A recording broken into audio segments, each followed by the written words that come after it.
Im Juli 1930 kam ich zum ersten Mal in meinem Leben nach München und dabei habe ich in der Stadt riesengroße Plakate gesehen, die ankündigten, Adolf Hitler spricht in den Bürgerbräukellern.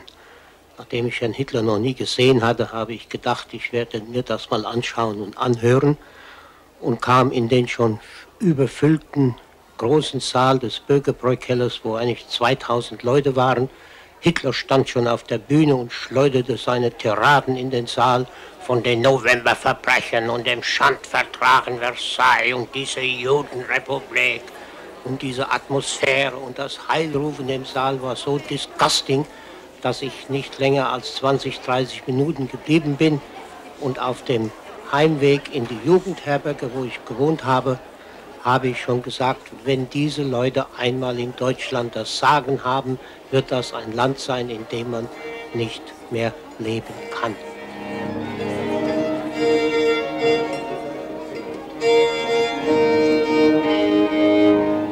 Mein Bruder war einer der letzten Abgeordneten, der den Reichstag am Tage des Brandes verließ, und er wäre der wichtigste Zeuge zur Entlastung des Hauptangeklagten Torgler gewesen.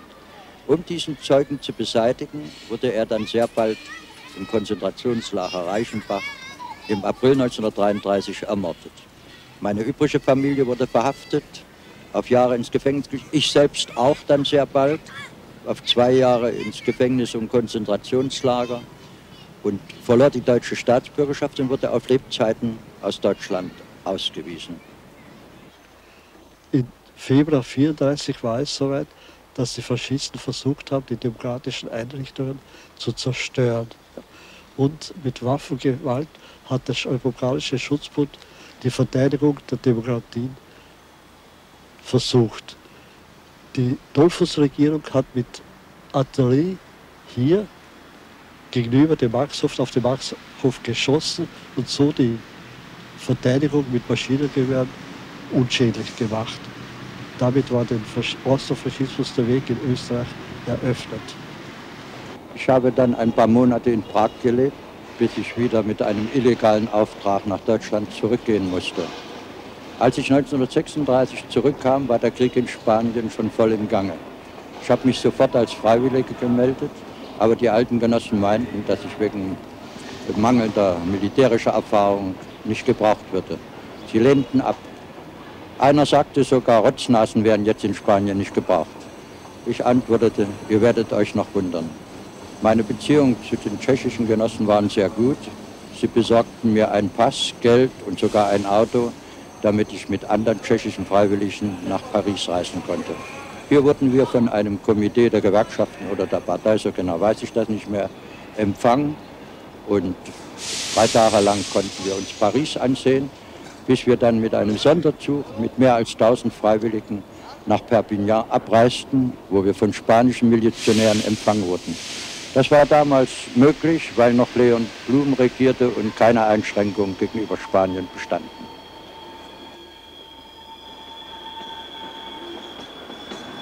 In Paris gab es damals eine Organisation, die hieß Deutsche Freiheitspartei.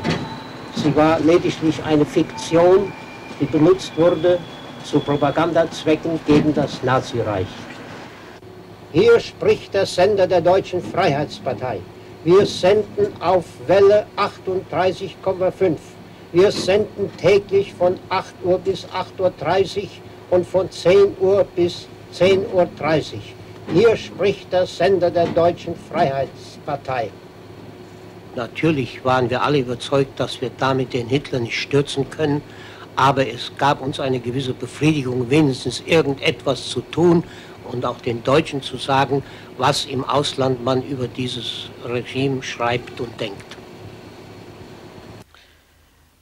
L'un des moments les plus extraordinaires, les plus angoissants et collectivement les plus déshonorants de ma vie de militant fut incontestablement le pacte de Munich.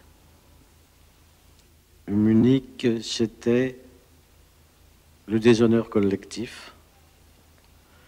C'était, par l'abandon de la Tchécoslovaquie, la négation de notre signature, la signature de la France. C'était la complicité avec Hitler auquel on livrait le quadrilatère de Bohême, c'est-à-dire la vie de l'Europe.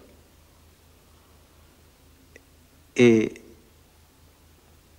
pour vous donner une idée de la passion qui nous habitait et qui, 50 ans après, continue d'être au fond de moi en évoquant cette période funeste, nous avons, ma femme et moi, été beaucoup moins désarçonnés au moment de l'armistice en juin 1940 qu'au moment de Munich, parce que pour nous, Munich contenait déjà et la guerre et la défaite. Nous reprenions totalement à notre compte la harangue de Churchill concluant « Vous avez le déshonneur et vous aurez la guerre ».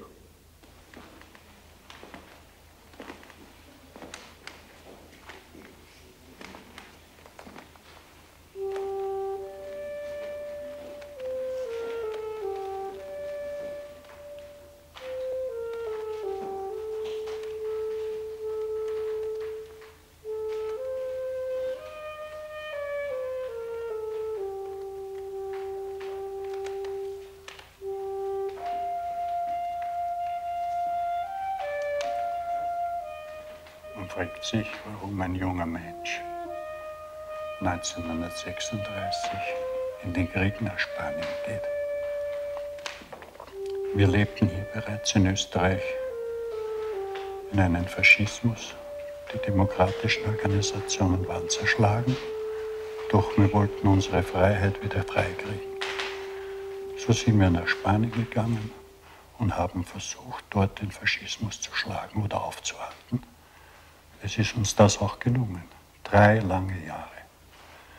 Die Faschisten hatten dort ihr Experimentierfeld mit den neuen Waffen gemacht. Und wir gaben den westlichen demokratischen Ländern noch die Möglichkeit, 3 Jahre sich vorzubereiten für das, was kommt. Leider mussten wir aus Spanien weg und der Krieg war verloren.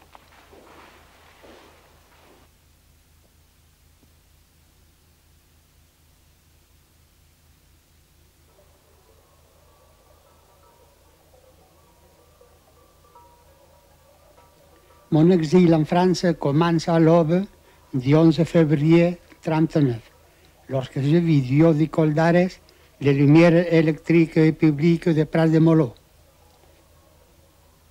Pendant quelques instants, je ne sentis ni la respiration haletante d'avoir avec effort gravi la pente, ni mes pieds gelés, ni mes doigts engourdis.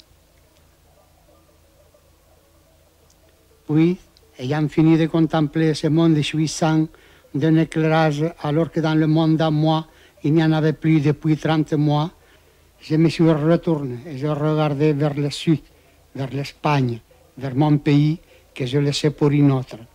Le mien connu, mais ingrat et cruel et maudit, l'autre inconnu et je le croyais alors meilleur et réputé doux.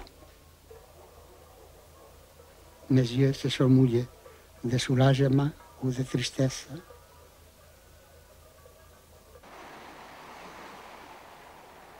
Entre le 30 janvier et le 12 février 1939, plus d'un demi-million de personnes ont franchi les Pyrénées pour se réfugier en France. À l'exode des civils se mêlaient les soldats de l'armée républicaine espagnole et les volontaires des brigades internationales. Depuis quelques mois déjà, la défaite militaire de la République ne faisait plus aucun doute. Pourtant, à part un déploiement de gardes mobiles et de spahis, rien n'avait été prévu pour l'accueil de ces réfugiés que l'on concentra aux abords des postes frontières, puis sur les plages de la région de Perpignan, Argelès, Saint-Cyprien et un peu plus tard le Barcarès. Ils y trouvèrent de l'eau, du sable et du fil de fer barbelé.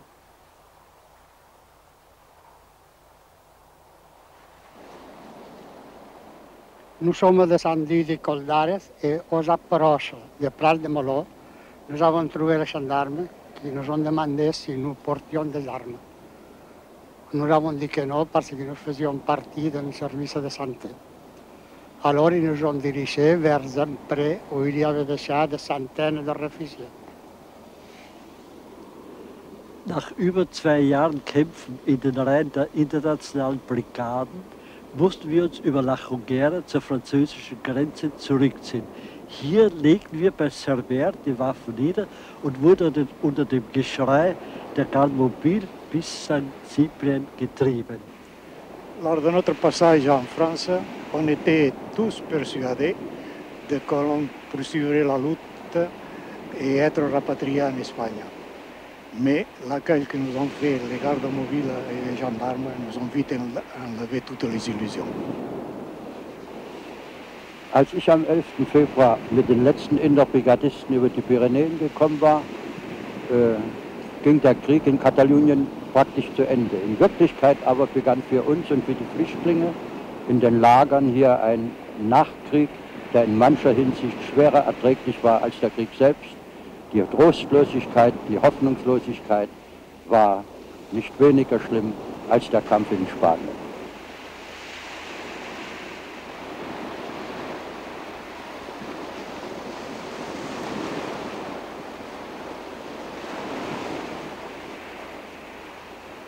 Im Lager angekommen waren wir so müde, dass wir uns sofort in den Sand hinlegten. Ja? Vorher wurden noch unsere Kranken in Decken eingewickelt, in Sandgruben versorgt. Den nächsten Tag organisierte sich die Parteileitung und übernahm die Regelung des Lagerlebens. Denn von den französischen amtlichen Stellen wurde nur der Stacheldraht zur Verfügung gestellt. Ich selbst sollte eigentlich nicht ins Lager gehen. Noch jenseits der Grenze sagte mir der oberste Parteichef, du gehst illegal über die Grenze, um direkt nach Paris zu fahren, da wartet eine neue Aufgabe auf dich. Ich habe damals erklärt, das kommt für mich nicht in Frage, weil ich der Meinung war, dass die Kommandanten und die Kommissare, die jahrelang die Armee geführt haben, jetzt die Kameraden nicht im Stich lassen können. Denn die Gefangenschaft ist nicht viel besser oder vielleicht sogar noch schlechter als der Krieg selbst. Und darüber waren die natürlich sehr böse, dass ich mich nicht an den Parteibeschluss gehalten habe. Aber später hat sich dann herausgestellt, dass das ganz richtig war.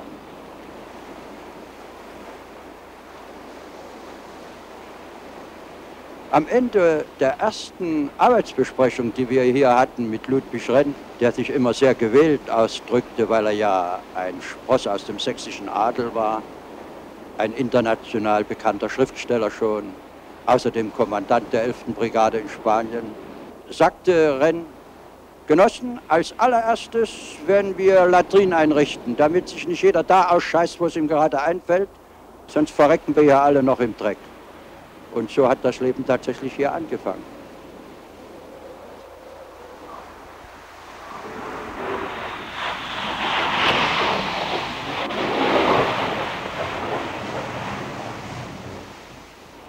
Con un mi si interrempla gorcedo comme une éponge, une espèce d'île au milieu du texte. Toute évasion y était impossible. Des centaines d'hommes y vivaient entassés.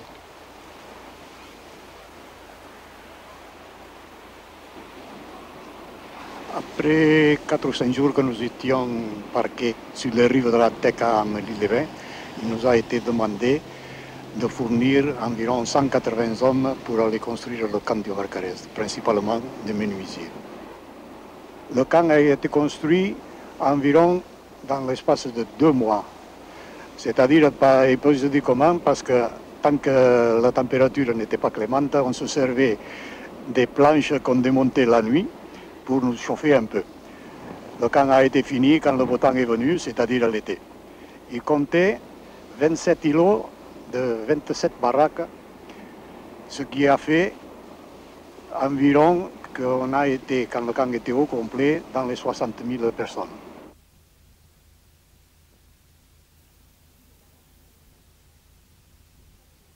Ni les baraques du camp du Barcarès, ni celles que l'on commençait à construire dans les nombreux centres d'internement du sud-ouest ne suffisaient à héberger cette foule de réfugiés. Contrairement aux espoirs de l'administration française, très peu de républicains espagnols avaient pris le risque de rentrer chez eux. Quant aux volontaires des brigades venus de pays fascistes, ils savaient que le peloton d'exécution les attendait à leur retour.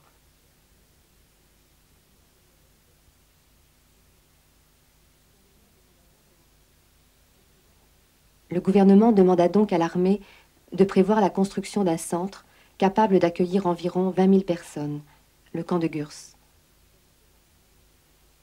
Le chantier, supervisé par les ponts et chaussées, fut mené à bien en 42 jours.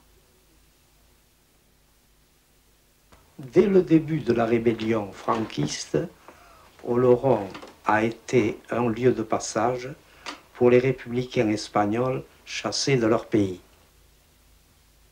Il était normal alors que quand il ait fallu dégager les plages sur lesquelles on avait concentré les Espagnols qui avaient quitté leur pays, on cherche à les reloger dans une région qui était un peu la leur, dans la région d'Oloron.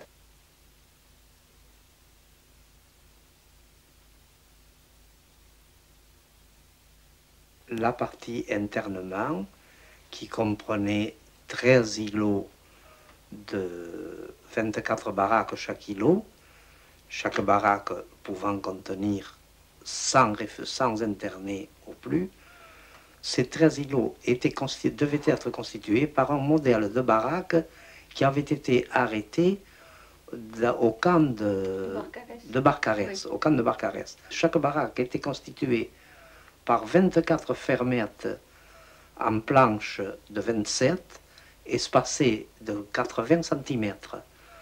Sur ces fermettes étaient montées de la volige, des planches de volige de 10 ou de 8 même, et sur ces planches de volige était fixé du papier goudronné. Et les baraques n'avaient même pas d'ouverture. Il y avait les deux portes aux deux extrémités, mais il n'y avait, pour prendre la lumière, il n'y avait à l'origine absolument rien. Le général Ménard avait donné comme instruction au pont et chaussées que ce camp devait être construit très rapidement, pour 20 000 personnes, au moindre frais, puisque c'était un camp qui ne devait durer au fond que 6 mois, pendant les mois d'été.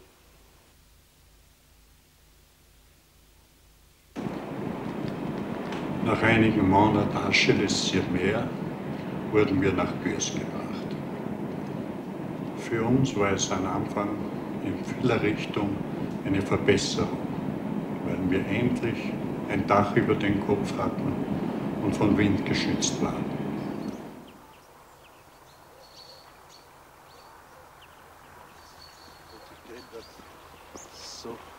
Weißt du noch, wie man damals diese Kolonne nannte, die die Scheißkübel weggetragen hat? Wir Österreicher sagten Scheißexpress. Ich glaube, bei uns hieß das fliegender Holländer. Ich kann mich nicht mehr so genau erinnern.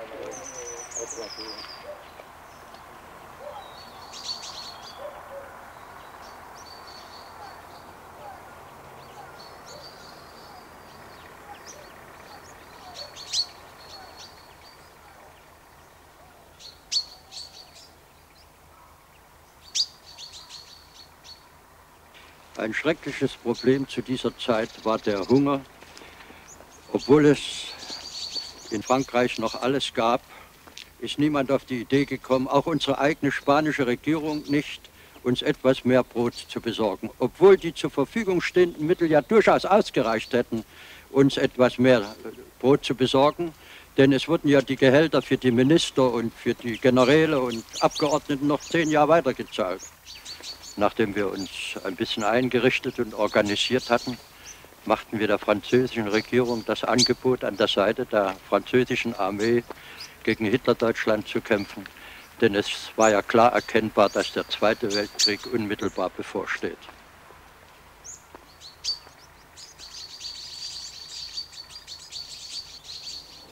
Um der Demoralisierung entgegenzutreten, verstärkten wir unsere kulturelle Tätigkeit, indem wir Schachspiele organisierten, Sportveranstaltungen machten und auch interessante Vorträge organisierten. Der 14. Juli 1939 wurde von uns gefeiert.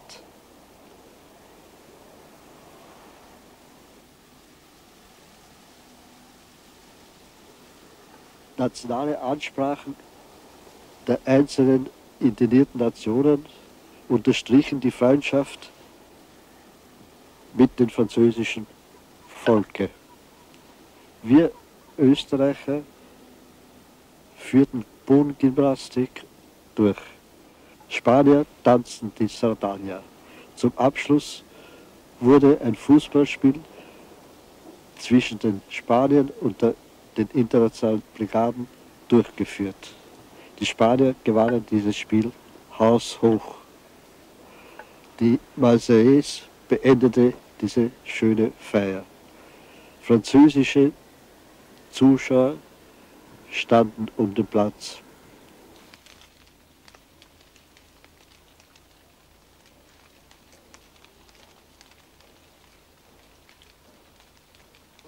Als der deutsch-sowjetische Pakt abgeschlossen wurde, wurde ja der Widerstandskampf gegen Hitlerdeutschland, wie wir sagten, auf Sparflamme gedreht. Und da gab es damals eine Theorie von den Russen und übernommen wurde natürlich von allen dogmatischen Leuten in der kommunistischen Bewegung. Über Nacht war nicht mehr Hitler der Hauptfeind, sondern England und Frankreich. Und das ist natürlich eine solche Sauerei, politische Sauerei. Man kann heute gar nicht mehr vernünftig darüber reden, weil das kein Mensch begreifen kann.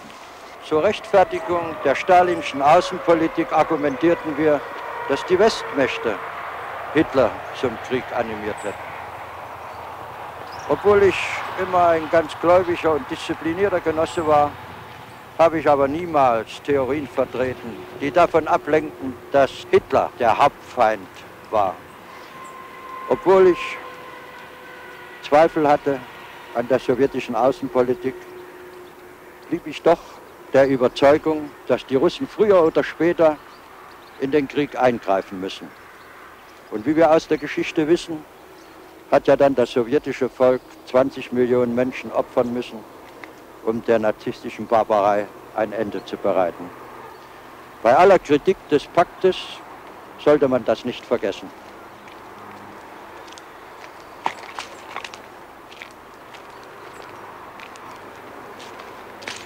Daladier schickte den Generalstabschef Gamelin nach Gürs, wo sich die Internationalen befanden, um uns zum Eintritt in die Fremdenlegion zu veranlassen.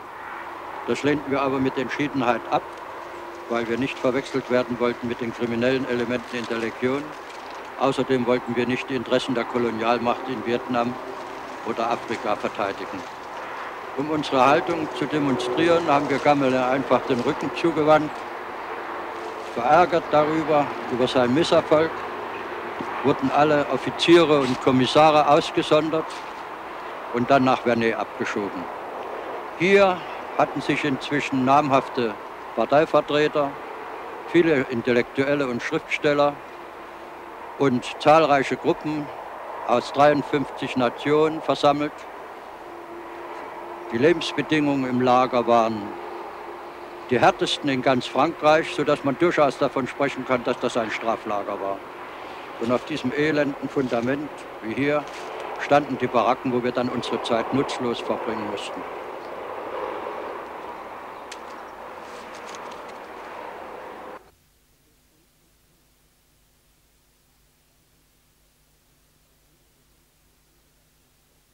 Nach Anfang des Krieges erschienen in Paris überall große Plakate an den Wänden und Litfaßsäulen, in denen Deutschgebürtige aufgefordert wurden, sich im Stade Colombe im Norden von Paris zu melden, zwecks Internierung.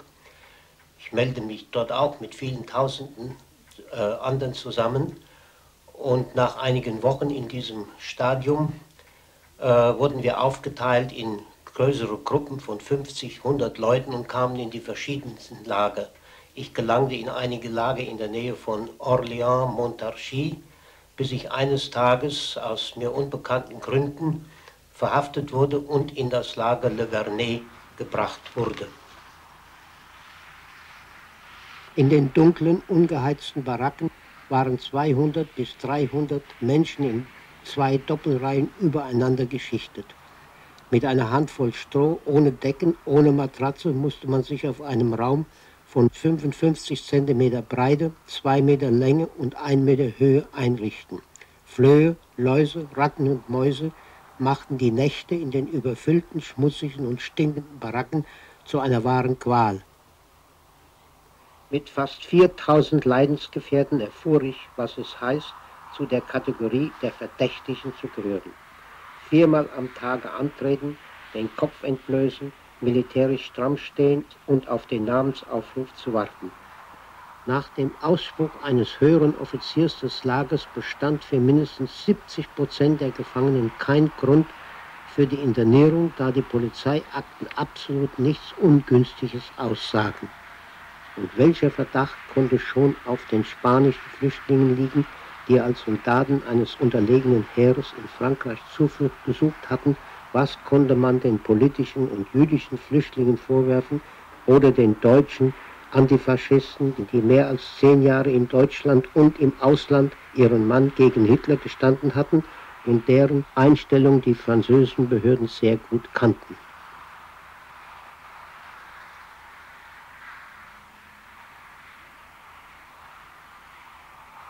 Tout cela était absolument monstrueux, aberrant, et il y a quand même une explication que l'on trouve dans les phénomènes de classe auxquels nous avons été, souvent continuons d'être confrontés. On retrouve l'explication dans un article d'Emmanuel Mounier, écrivain catholique, dans la revue Esprit, au lendemain de Munich, et pour expliquer Munich, il écrivait: on ne comprendra le comportement de cette bourgeoisie que lorsqu'on l'entendra apeuré, chuchoter à mi-voix plutôt Hitler que Léon Blum. Et effectivement, la bourgeoisie préférait les gendarmes de l'ordre nouveau, avec tout ce que cela pouvait comporter de suppression, de liberté, d'anéantissement et d'esclavage, à l'idée qu'un quelconque nouveau Front populaire amputerait encore leurs privilèges de classe.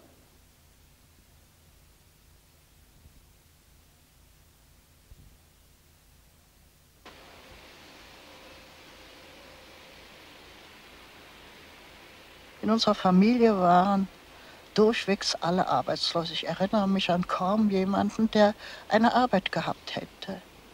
Durch Zufallsarbeiten haben sie sich so über Wasser gehalten. Dann hat meine Cousine einen Mann kennengelernt, der führend in der Nazi-Bewegung war.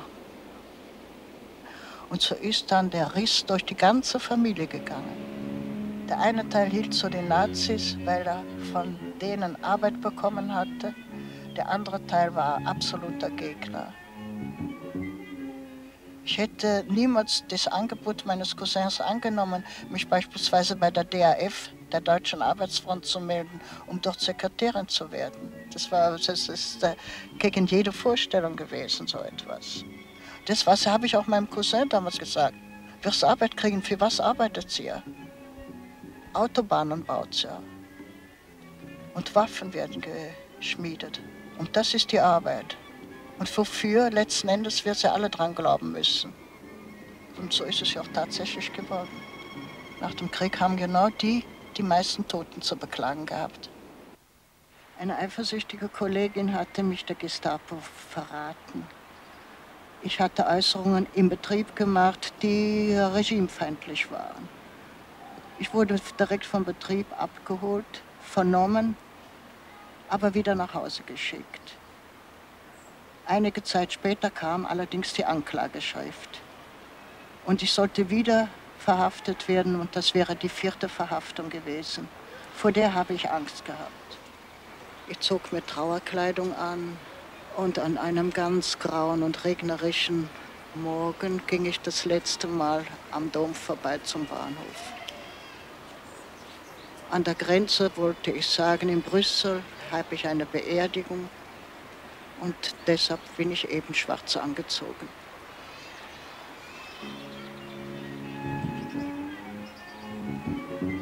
Daran werde ich mich immer erinnern. Dieses glänzende Asphalt, in dem sich der Dom spiegelte, dieses Nieseln des Regens, der absolut zu dem Erlebnis so passte, der so abschiedsträchtig war, dass mir ganz klar war, genau in diesem Augenblick, das ist der Abschluss, das ist das Ende. Damit verlasse ich die Kindheit, die Jugend, ganz Deutschland.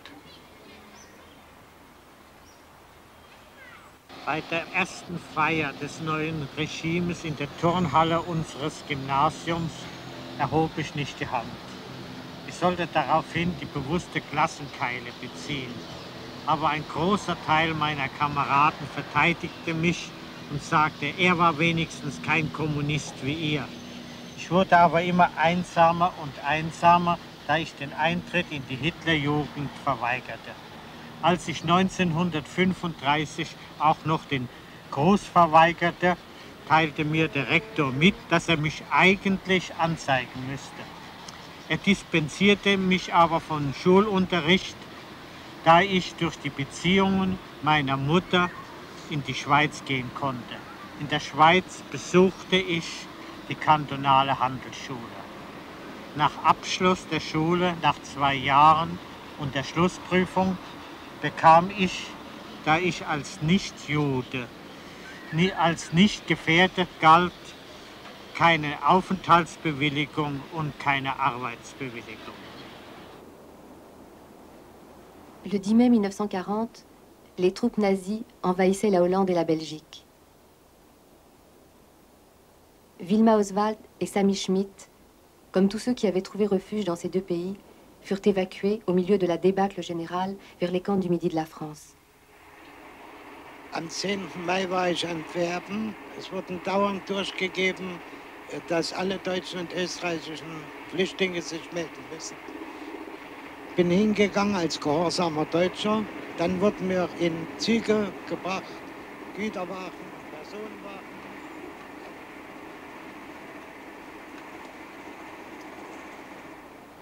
Nach einer Kreuzfahrt quer durch Frankreich, 8 Tage lang, sind wir in Elne gelandet.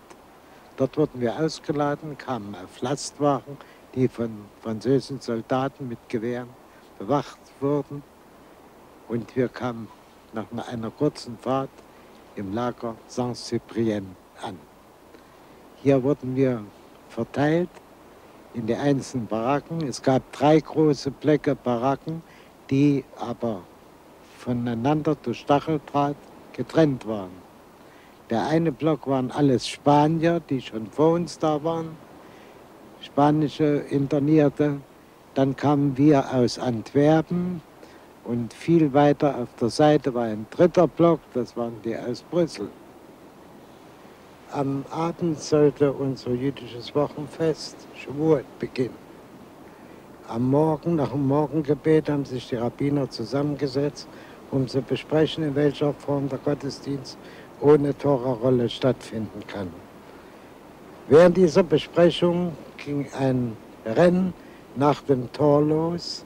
Alles im Lager versuchte nach dem Tor zu kommen und dort sind 3 fromme Juden, sicher Rabbiner, aus Antwerpen angekommen, die auf der Straße bei Elne verhaftet worden sind und ins Lager gebracht worden sind.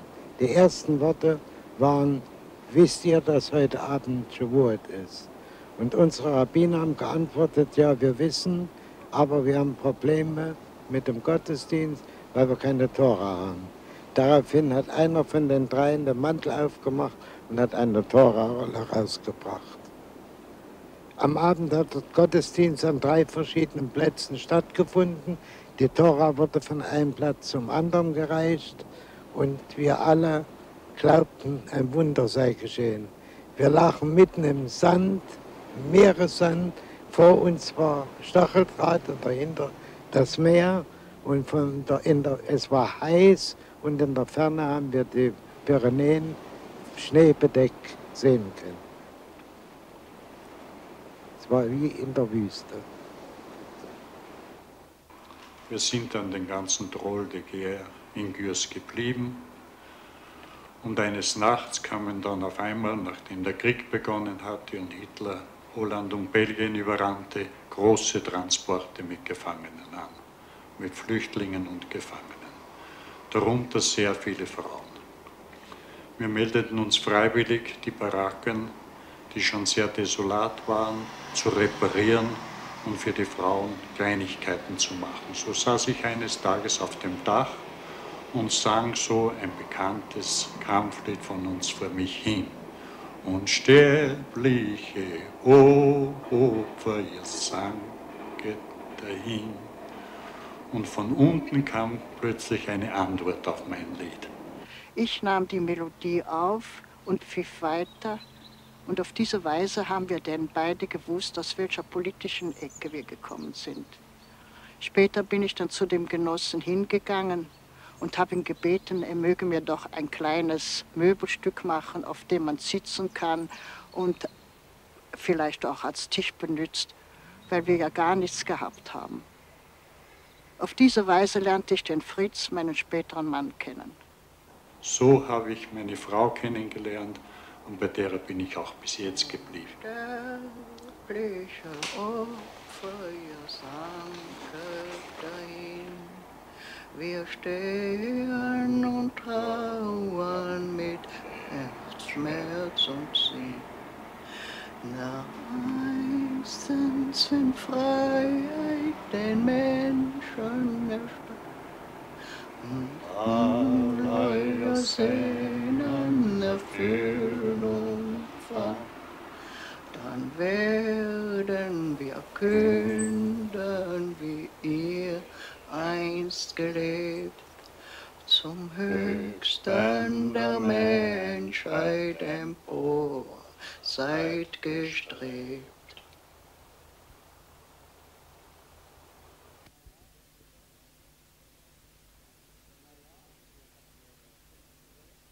On a été transféré au camp de Saint-Cyprien et de là, je suis parti dans une compagnie de travail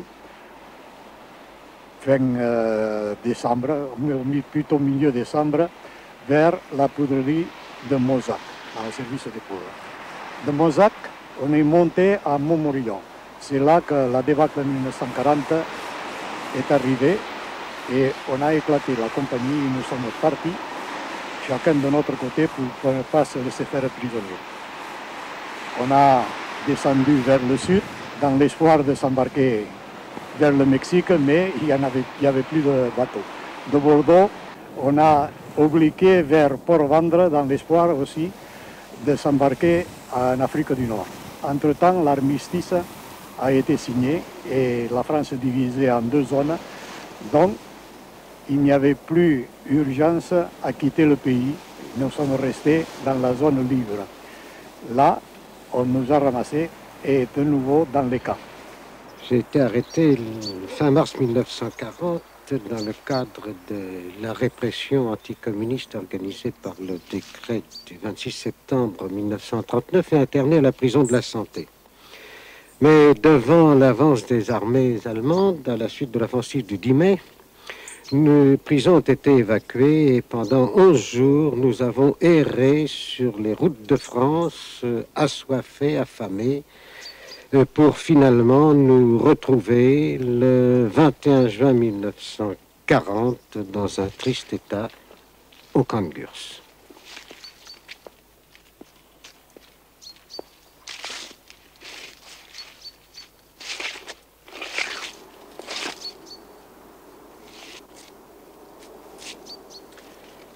L'île aux Baies, c'était les prisons de Paris repliées à l'intérieur du camp de Gurs.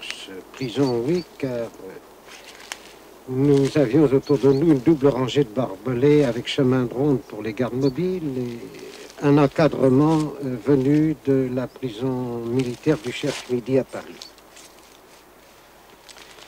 Les conditions de vie étaient pénibles, la faim, le manque d'hygiène.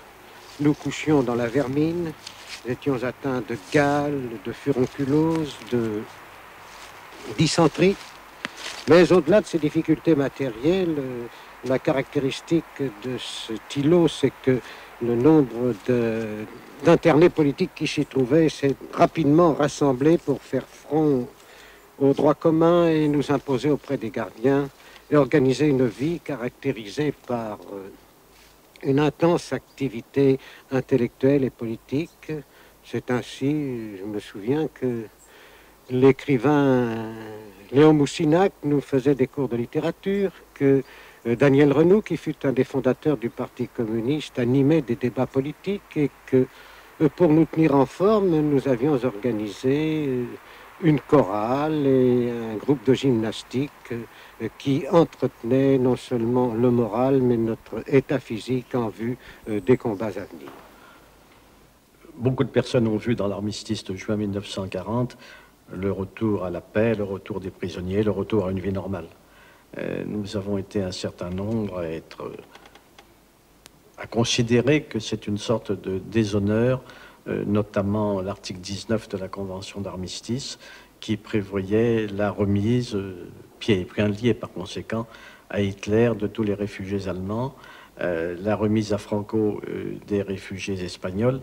Le plus connu et le plus typique était l'ancien président de la Généralité de Catalogne, Companys, qui aussitôt remis aux mains de Franco a été fusillé dans le fort de Montjuïc à Barcelone. Als Paris gefallen war, niemand wusste, ob die Deutschen ganz Frankreich besetzen, begann eine scharfe Auseinandersetzung mit unseren Kameraden, denn wehrlos wollten wir uns der Gestapo nicht ausliefern. Darum verhandelte ich im Auftrag der Spanienkämpfer mit der Parteiführung im Quartier B über einen kollektiven Ausbruch. Ich musste zu diesem Zweck hier unter dem Stacheldraht zwischen den beiden Quartiers nachts in einer ausgebuddelten Mulde durchkriechen, wobei mir nicht sehr wohl war, weil ja scharf geschossen wurde. Leider kam es mit den alten Genossen im Quartier B zu keiner Verständigung über den Ausbruch, den wir vorgeschlagen hatten, weil sie der Meinung waren, dass es keine Erfolgschancen gäbe. Später haben dann die Genossen die Direktive gegeben, dass sich alle Kameraden in ihre Heimatländer zurückmelden sollen, wenn sie keine Todesstrafe zu erwarten haben. Für mich und meine Kameraden war das eine Bankrotterklärung, die wir ablehnten. Als dann die Kundkommission der Gestapo ins Lager kam, um jeden Einzelnen zu befragen, ob sie bereit sind, in ihre Heimatländer zurückzukehren, hatten sich dann einige der verzweifelten Kameraden zur Heimkehr gemeldet, die dann fast durchweg in deutsche Konzentrationslager gekommen sind und nicht wenige haben das sogar mit ihrem Leben bezahlen müssen. Der erste Befehl, Kunz, der inzwischen vor den Baracken einen großen Tisch aufbauen ließ, wo die Akten über uns von der Gestapo gleich mitgebracht wurden, lautete, dass die Juden gesondert antreten müssen. Wir haben diesen Befehl nicht beachtet, weil wir uns von unseren jüdischen Kameraden nicht trennen wollten. Erst später dann wurden die jüdischen Kameraden einzeln auf hinterhältige Weise von der Garde Mobile herausgeholt. Nachdem sich in der Vernehmung zunächst 4 Majore gestellt hatten, unterbrach Kund die Prozedur und hielt eine Rede. Sie begann damit, dass er sagte, Donnerwetter, gleich 4 Majore, die in Rotspanien gekämpft haben. Da zeigt sich doch, was deutsche Männer vermögen, egal wo sie stehen. Ich hoffe, es gibt unter euch auch tapfere Soldaten, die bald wieder für ihre deutsche Heimat kämpfen werden. Nach dieser idiotischen Rede schrie er seinen Leuten zu, weitermachen. Eines Tages hieß es, morgen kommt die Deutsche Kommission. Und da mein Freund Schmed aus Hamburg und ich als Nichtjuden, als Arier bekannt waren, zogen wir es vor zu fliehen. In der Nacht buddelten wir ein Loch unter dem Stacheldraht durch und krochen auf dem Bauch kriechend hindurch. Am 11. Tag unserer Flucht kamen wir in Marseille an. Wir versuchten, über ein Hilfskomitee Frankreich zu verlassen. Eines Tages bekamen wir eine kleine Hilfe. Dies machte uns leichtsinnig und wir schauten nicht auf die Straße. So geschah es, dass wir auf dem Cours Belzins in eine Razzia kamen und verhaftet wurden. Wir wurden getrennt, mein Freund wurde wahrscheinlich den Deutschen ausgeliefert, ich sah ihn nie wieder.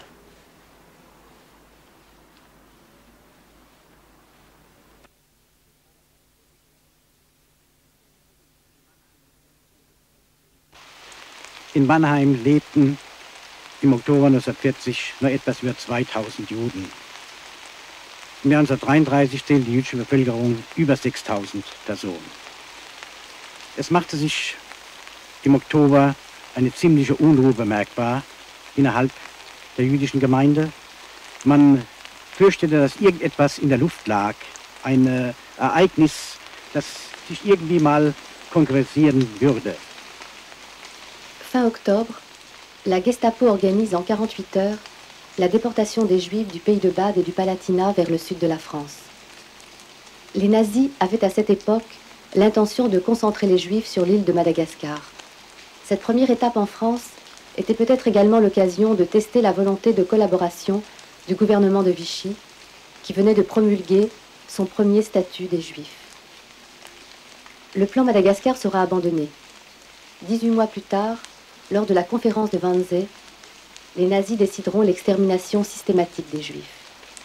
En attendant, les 26 et 27 octobre 1940, 6500 déportés rejoignent les quelques 8000 internés des camps de Rivesaltes et de Gurs.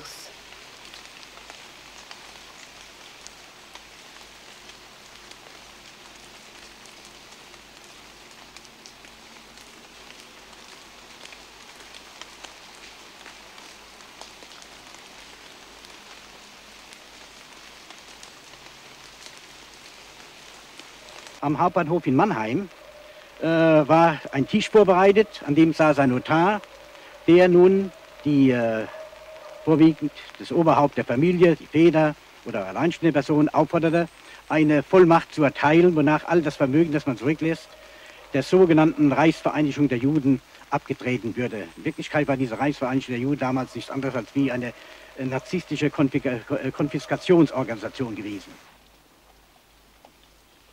On a passé toute la journée dans les caves de la gare de Karlsruhe.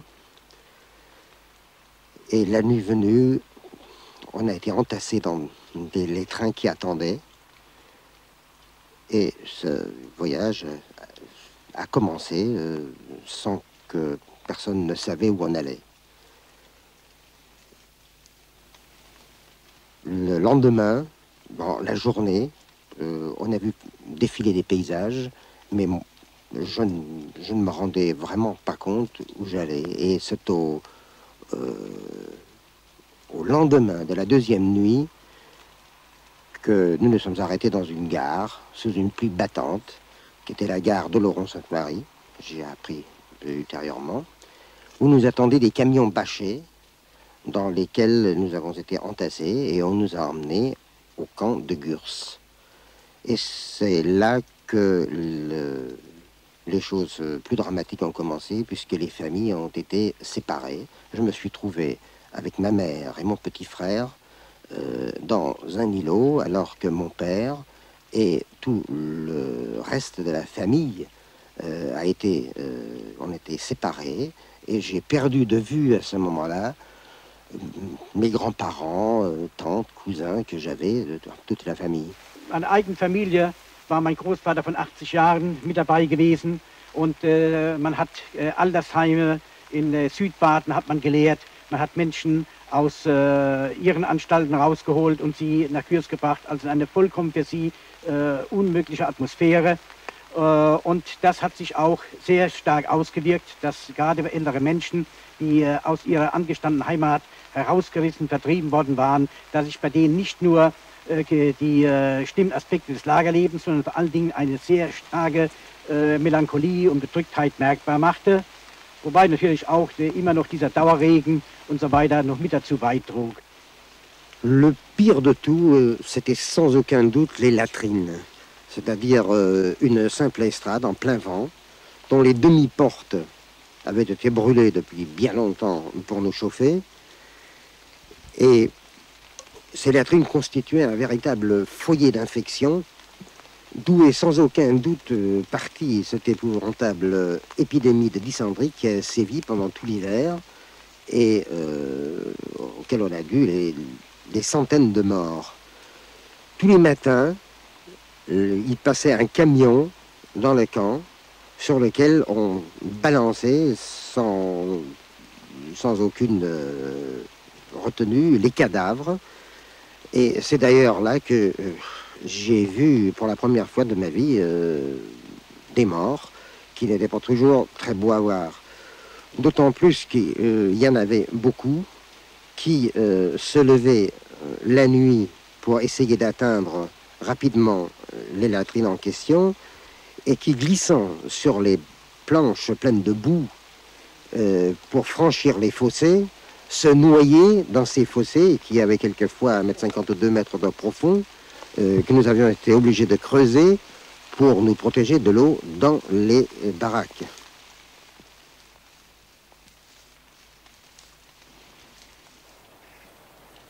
J'allais avoir 13 ans et on avait estimé que c'était l'âge pour moi de rejoindre l'îlot des hommes. Et je suis donc reparti retrouver mon père dans un autre îlot.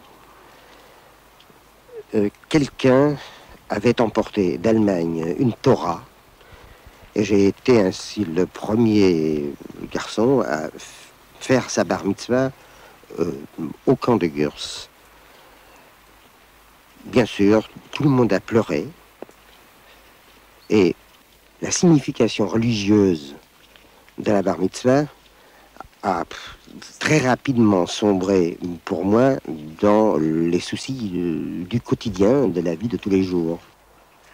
Am 20. Dezember 1940 komme ich mit einem Permis spécial von Monsieur le Préfet in Oloron, in Pau, zum Lagereingang.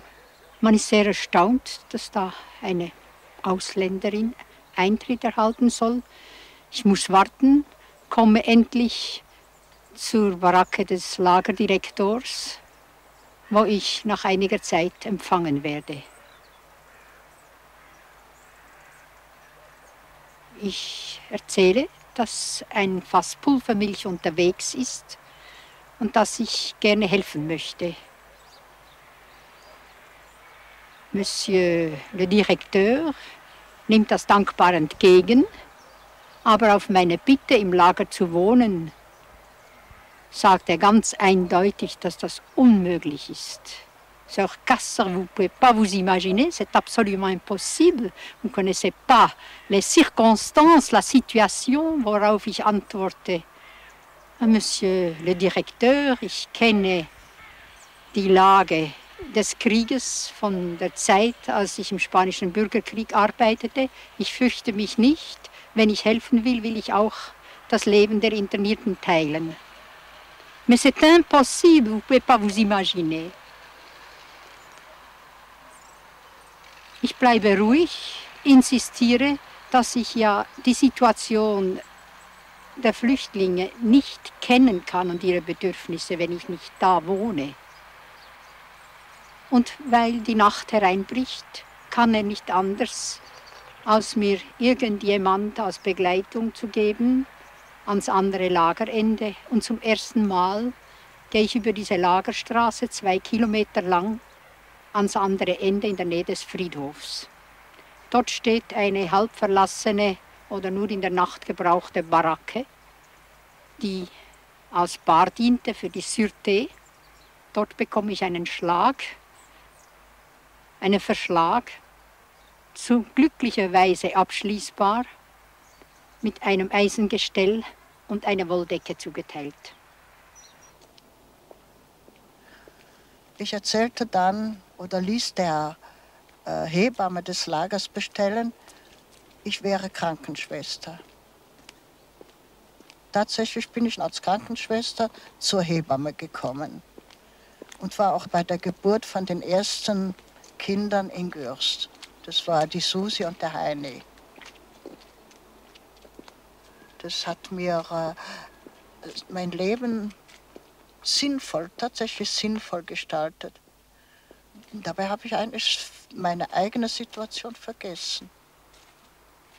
Dass ich selbst auch eingesperrt war und selbst auch Hunger gelitten habe, das war eigentlich sekundär. Erst als die Badenser Juden in Gurs eingeliefert wurden, begann für mich der Schrecken dieses Lagers. Ein Kamion nach dem anderen brachte Alte, Kranke und Irren in das Frauenhospital. Da lagen sie nun vor unseren Füßen und wir wussten nicht, was wir machen sollten. Die alten Leute konnten wir nicht behalten, die Irren konnten wir nicht behalten, nur für Kranke war Platz. Was machen ohne Mittel? Natürlich sind uns die Leute unter den Händen gestorben, einer nach dem anderen.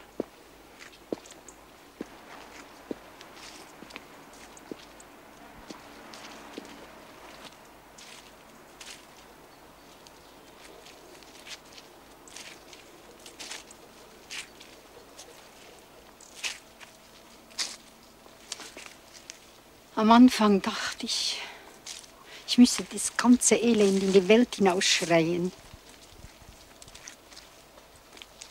Aber es galt zu schweigen, Stand zu halten, etwas zu tun. Aber das Tun hatte seine Begrenzungen. Wie viel hätte ich tun mögen? Wie viel hätte man helfen können? Aber überall waren Grenzen. Ich war die Fremde. Man beschnupperte mich. Man dachte vielleicht, ich sei eine Spionin. Die Lebensmittel haben geholfen. Aber viel wichtiger wäre es gewesen, den Leuten etwas abzunehmen. Und wenn ich an diesen Friedhof denke, wo jeden Tag so und so viele Kisten hingeführt wurden. Und wenn ich an das Bild denke, das ich da gesehen habe, einen jungen 13-Jährigen, der die Gräber seiner Eltern sucht.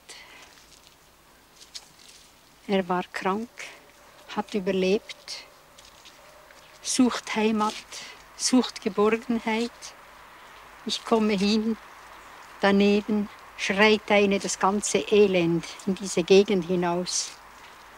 Also diesem Jungen hätte man doch Mutter sein mögen, aber es waren Hunderte von Kindern, die Geborgenheit suchten. Ihm konnte ich noch helfen zum Lagen heraus. Er kam in eine Kolonie von unserem Croix-Rouge Suisse. Ich hatte ihm sogar eine Lehrstelle. Aber die Franzosen ließen ihn nicht über die Grenze. Er kam nach Vernet, weil er 16 war.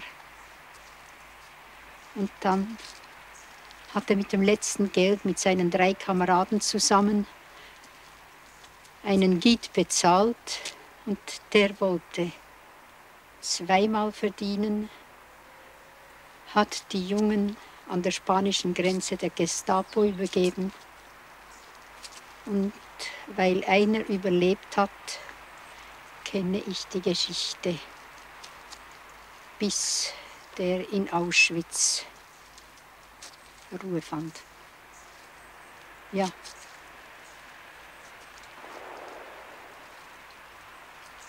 Und warum konnte ich nicht einfach dem Lagerkommandantur das sagen, was mich wirklich bewegte? Warum war er nicht interessiert zu hören? Und doch einmal gab es einen Lichtblick.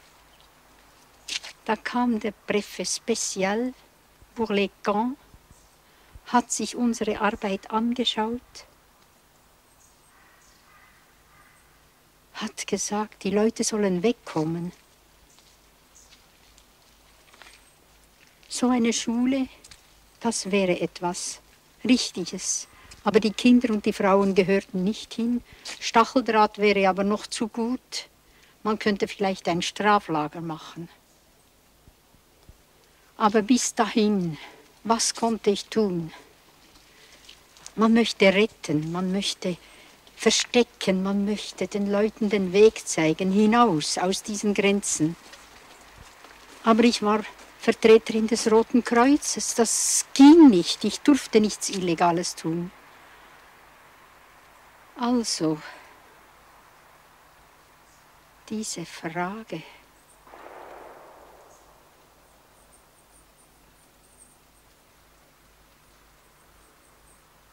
durfte nicht lügen,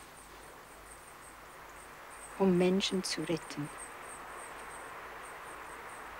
Die Vichy-Regierung hatte für uns natürlich gewisse Gesetze und Dekrete vorbereitet, die unsere Internierung in Lager rechtfertigen sollten. So galten wir als étranger expulsé de son pays, als von seinem Land vertriebener Ausländer.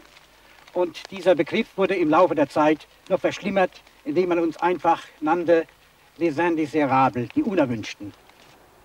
Et peu à peu, avant même que les Allemands aient formulé la moindre exigence, par le statut des Juifs d'octobre 40, qui était antérieur aux demandes hitlériennes, peu à peu, ça a été cette espèce de lente descente vers les enfers, ce plongeon effroyable qui a consisté à arrêter, à emmener dans des camps d'abord de transit, puis vers la déportation et par conséquent vers la mort, avec la complicité active de la plupart des services de police et les milices créées successivement pour cela, françaises.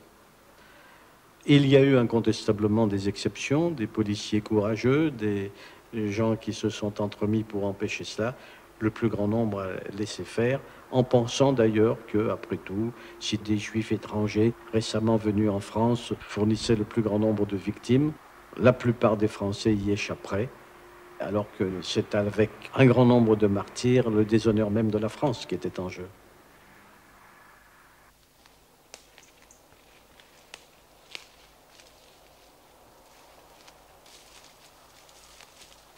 Hürs habe ich weitgehend aus meinem Gedächtnis verdrängt.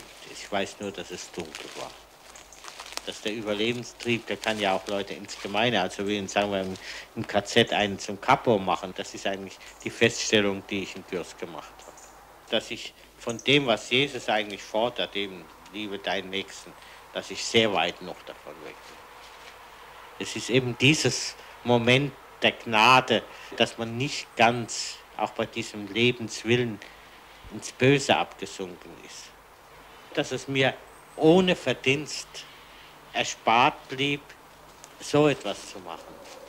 Aber wie kann man das erzählen? Das kann man nicht. In Gürs hatte ich zwei Lichtblicke. Der eine war der Besuch von Pfarrer Katje aus Oleron.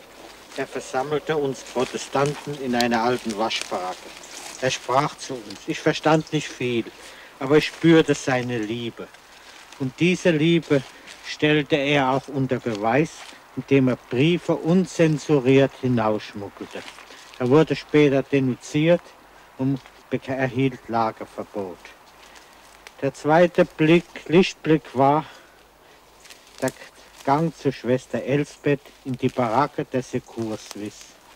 Wir Jugendlichen erhielten eine Tasse Milch, Pudermilch, aber gleich wichtig oder noch wichtiger war, man konnte das Îlot verlassen und in eine saubere Baracke gehen. Schwester Elsbeth sang mit den Kindern und in dieser Zeit konnte ich von einem Leben außerhalb des Lagers träumen. Bald spürte ich, dass die Jugendlichen notwendig hatten, etwas zu lernen. Sie hatten das Bedürfnis nach Sprachen, weil sie auf Emigration hofften. Das kam ihnen zu gut. So gründete ich kurzerhand eine viersprachige Schule und immer nach dem Frühstück wurde in jeder Ecke eine Klasse abgehalten in polnischer, französischer, deutscher und spanischer Sprache.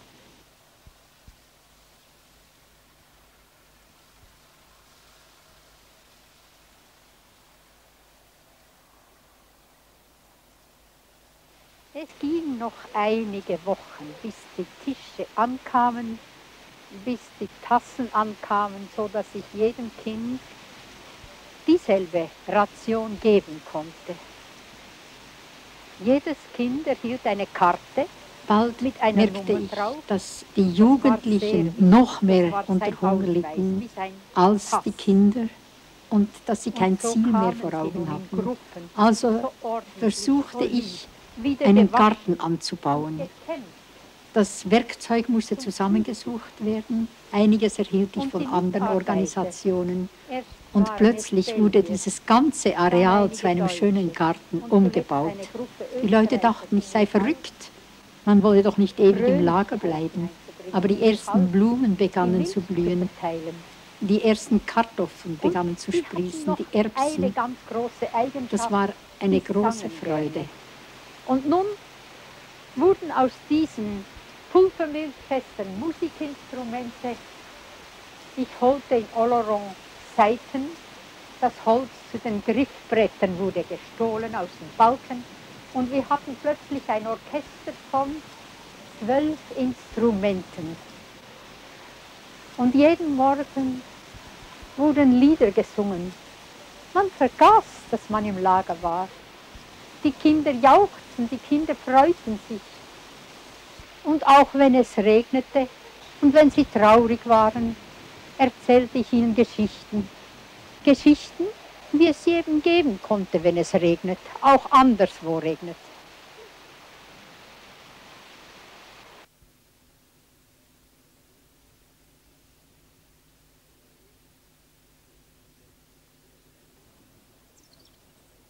In Vernet gibt es Wissenschaftler von Weltruf, Ärzte, Rechtsanwälte, Künstler, Schriftsteller und Journalisten, Menschen aller Schichten und Berufe, die zum Teil Frankreich unschätzbare Dienste erwiesen haben und das Kreuz der Ehrenlegion trugen. Wer aber wie ich für ihre tief innerliche Verbundenheit mit der Sache Frankreichs während des Krieges zeugen kann, weiß, dass diese Internierung unter diesen materiellen und moralischen Bedingungen ein Verbrechen war und ist. Dieser Artikel erschien im Mai 1941 in einer sozialdemokratischen Exilzeitung in New York, die hieß Neue Volkszeitung. Der Chefredakteur hat diesen Artikel aber überschrieben mit Das französische Dachau.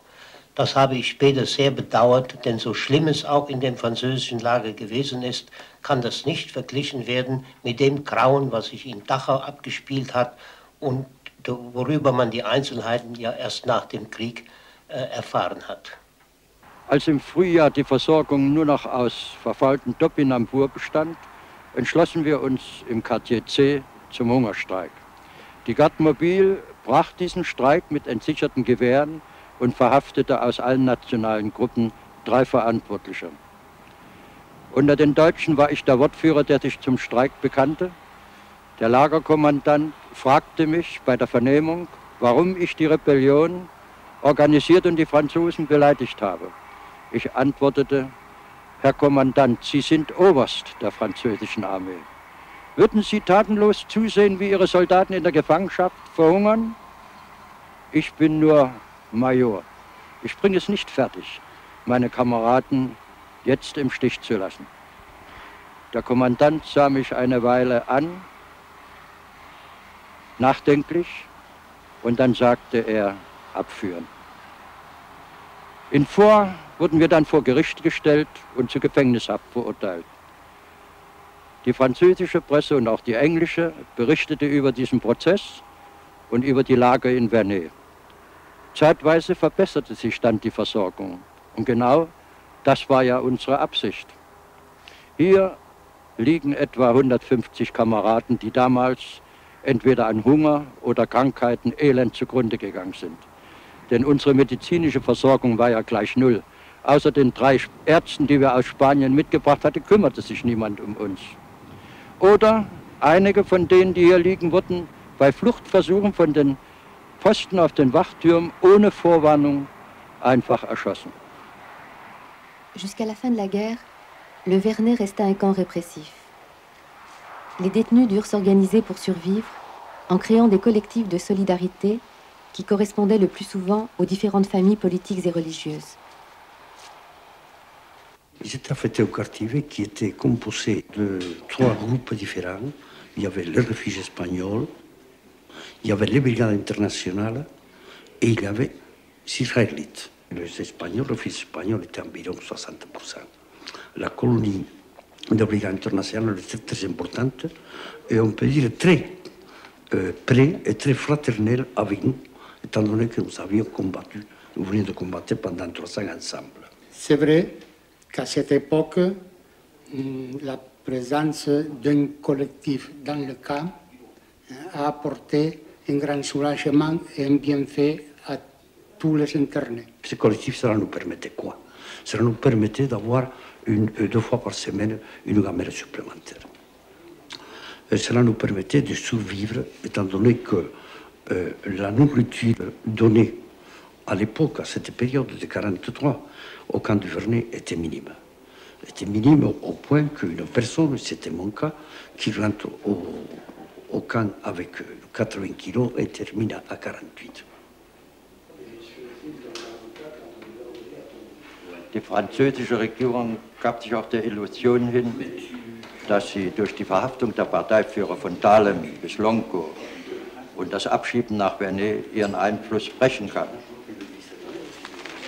In Wirklichkeit aber setzten die Parteiführer nicht nur im Lager ihre Aktivität fort, sondern sie hatten auch zu allen Zeiten sehr enge und direkte Verbindungen nach draußen, von André Marty in Paris bis zu Togliatti, der damals der Vertreter der Kommunistischen Internationale in Frankreich war.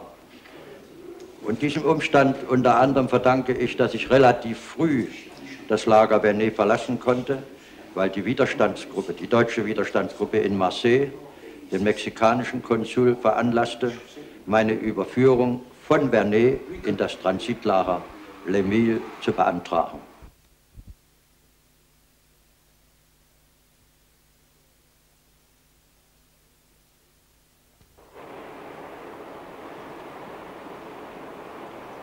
Als ich nach Les Milles kam, erlebte ich wesentlich leichtere Bedingungen als zuvor in Vernet. Es gab keine Stacheldrahtumzäumung, keine Türme, von denen scharf geschossen wurde, nur eine einfache Abgrenzung, eigentlich kein Hindernis, um zu gehen, wenn man durchaus wollte. Im Übrigen bekamen wir auf Antrag Urlaubsscheine, um nach Marseille zu fahren, bei den Konsulaten unsere Ausreiseangelegenheiten zu regeln. Und wir nutzten selbstverständlich diese Urlaube auch, uns mit Freunden zu treffen. Trotzdem war das Leben hier in Les Milles nicht ganz einfach. Wir mussten uns in den Etagen einrichten, wo vorher die Ziegel getrocknet wurden. Und wenn da Tausende von Menschen auf und ab gehen, dann wirbelt es den Ziegelstaub, der Zentimeter hoch lag, auf. Und die Luft war fast zum Ersticken. In einer solchen Staubwolke erlebte ich zum ersten Mal eine Sabbatfeier. Und die hat mich sehr nachdenklich gemacht. Ich kam zu dem Schluss, dass wahrscheinlich für viele Juden das die einzige Hoffnung noch ist, sich in das Gebet zu flüchten. Après que j'avais quitté le camp de Saint-Cyprien clandestinement, je me suis rendu à Marseille. Ici, arrivé à la gare centrale, j'ai vu 2 sorties. Un pour les Français, un deuxième pour les étrangers, mais on avait de gendarmerie à cette sortie. Alors j'ai pris la sortie pour les Français. Je suis arrivé sur le Canebière et je trouvais des amis de mon père qui m'ont connu comme petit garçon déjà. Ils s'est occupé pour moi, ils m'ont donné à manger, etc., etc. Et ils ont dit que je dois me présenter si vite comme possible à la police. Alors je suis allé à la police, on a pris mes personnalités, le nom, note de sens, etc. Et après, on m'a pris dans un camion et je suis arrivé enfin ici dans ce camp de Pépin, la prison de la police. La prison même était avant nous une salle de bal, une salle de plaisir. Der Diamantaire, dem ich aus dem Polizeigefängnis Pépin raushelfen konnte und der mir dann geholfen hat, ist mit mir zu einem Schneider gefahren. Dort wurde ich von Kopf bis Fuß vollkommen neu eingekleidet. Dabei habe ich Tweetmuster gesehen, die von mir selbst entworfen waren, da ich die ersten Tweets in Deutschland viele Jahre früher entworfen habe. Nachdem ich eingekleidet war, vollkommen, sind wir ins Flüchtlingskomitee gefahren. Ich war dann am hiesigen jüdischen Hilfskomitee tätig, als Assistance Sozial und Verbindungsmann zwischen dem Komitee und der Hayas und der Hezem, die sich um die Emigration der Flüchtlinge bekümmert haben. Moi, j'ai trouvé également du travail dans un comité qui me servait en réalité de couverture, puisque ça me permettait de recevoir, parmi la foule des gens qui venaient nous consulter, des représentants d'autres organisations clandestines. Marseille war zu dieser Zeit zur Drehscheibe des Widerstands und der Ausreise geworden. Nach meiner Flucht aus Deutschland 1933 habe ich in der Pariser Exilbewegung gearbeitet. Im April 1940 wurde ich verhaftet und ins Frauenlager Röcrow gebracht. Mit Hilfe der deutschen Widerstandsgruppe in Marseille konnte ich aus dem Lager entkommen, hier untertauchen und meine illegale Tätigkeit fortsetzen.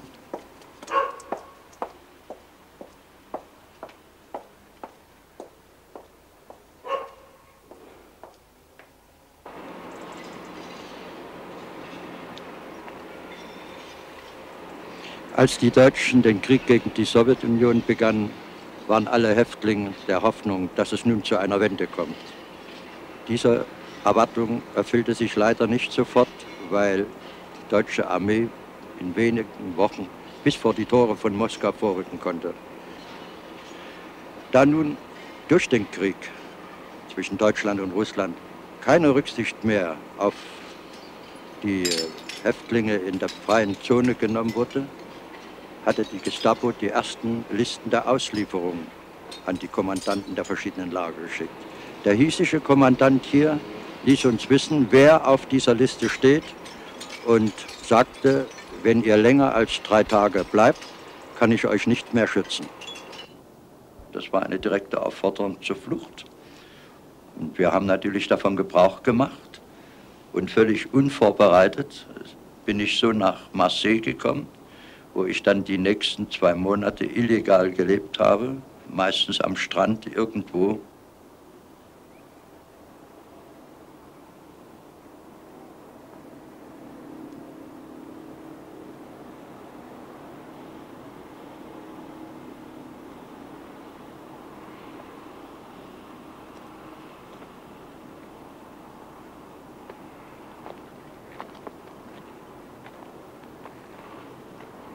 Einmal besorgte mir Charlotte da unten ein Quartier. Das französische Ehepaar nahm mich sehr freundlich auf. Ich wurde bestens verpflegt.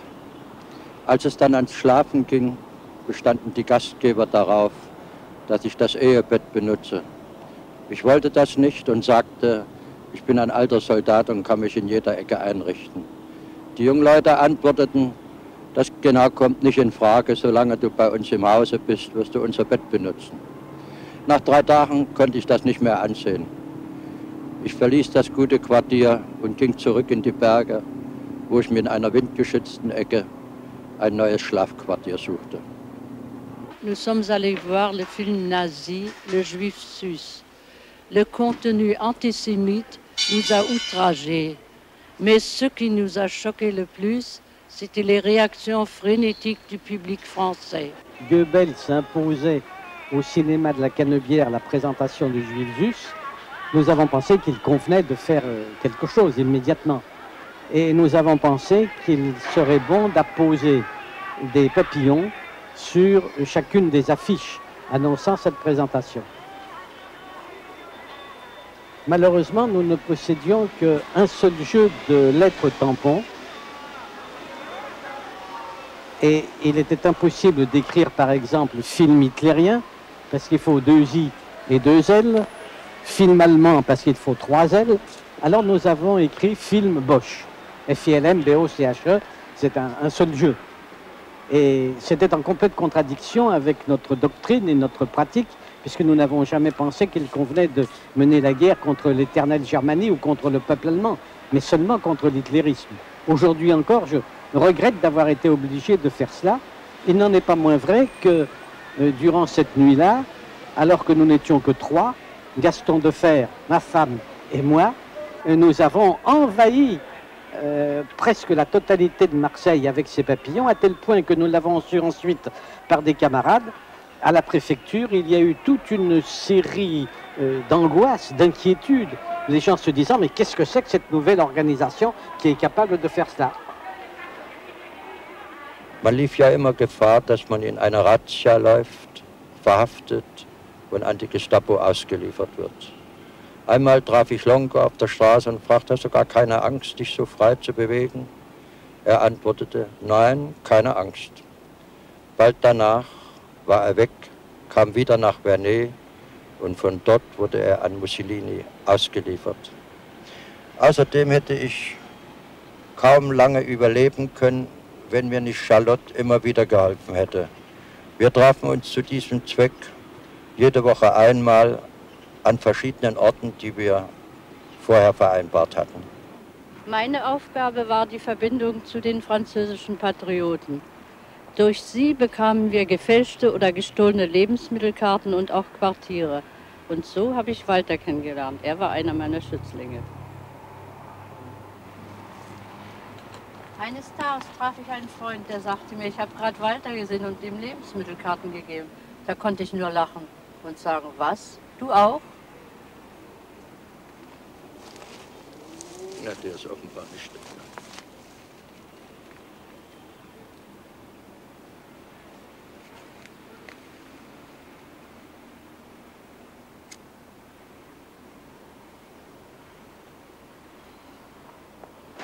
Die Corniche bin ich vielleicht 100 Mal auf und ab gewandert, bis ich die Nase gestrichen voll hatte.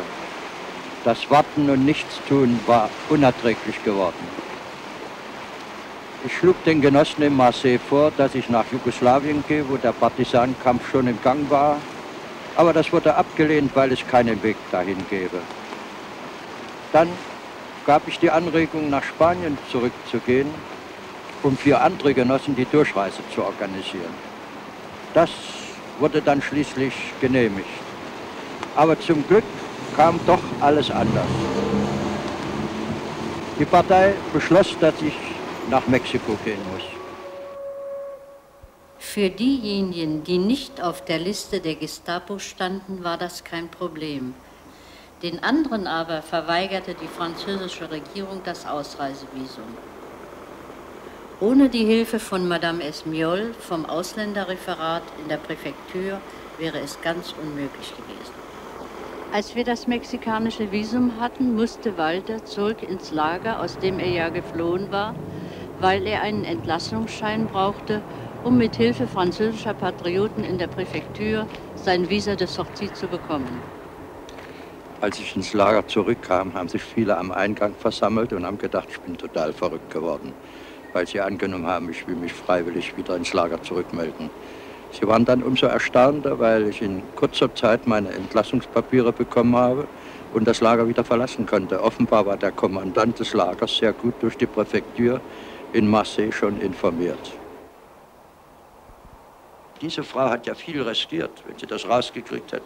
Die wusste ganz genau, wer wir sind, die hätte ja sagen können, hier, die Polizei holt den ab und schafft den wieder weg. Im Oktober 1941 konnten wir Frankreich Richtung Mexiko verlassen.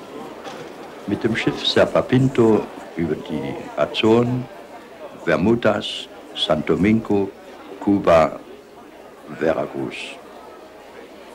Der Rest der Gruppe musste in Marseille die Arbeit fortsetzen.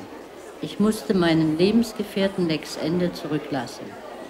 Er hat dann den deutschen Widerstand in Marseille bis zur Befreiung geleitet.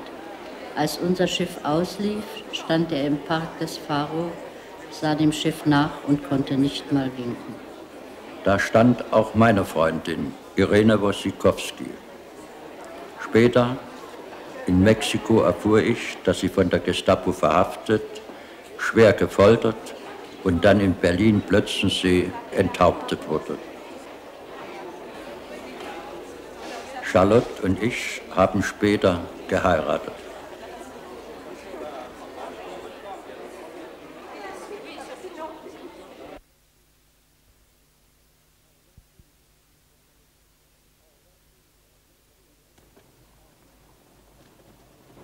En avril 1941, on nous a annoncé notre transfert dans un autre camp sous prétexte du regroupement des familles, ce qui était totalement faux.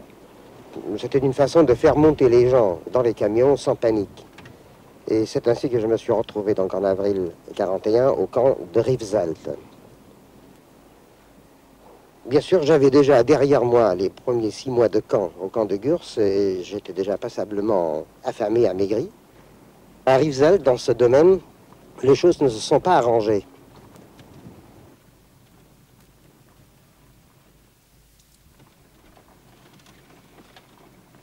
Je n'avais jamais entendu parler du camp de Rivesaltes. J'avais passé la drôle de guerre plongée dans les textes de la philosophie allemande. Le 10 mai 1940, le jour où les Allemands entraient en Belgique, je soutenais à la Sorbonne mon diplôme d'études supérieures de philosophie, dont le titre était « La rancune, réflexion sur le pardon et l'oubli ». Le statut des Juifs d'octobre 1940 m'interdisait de passer des concours. J'ai voulu faire quelque chose, j'en ai parlé autour de moi. Je suis allée me présenter à Lausée. Quand on m'a confirmé qu'effectivement on cherchait quelqu'un pour sortir les enfants du camp, j'ai dit mais c'est pas possible qu'il y ait des enfants dans un camp. Pétain ne permettrait pas ça. Voilà où nous en étions en octobre 1941.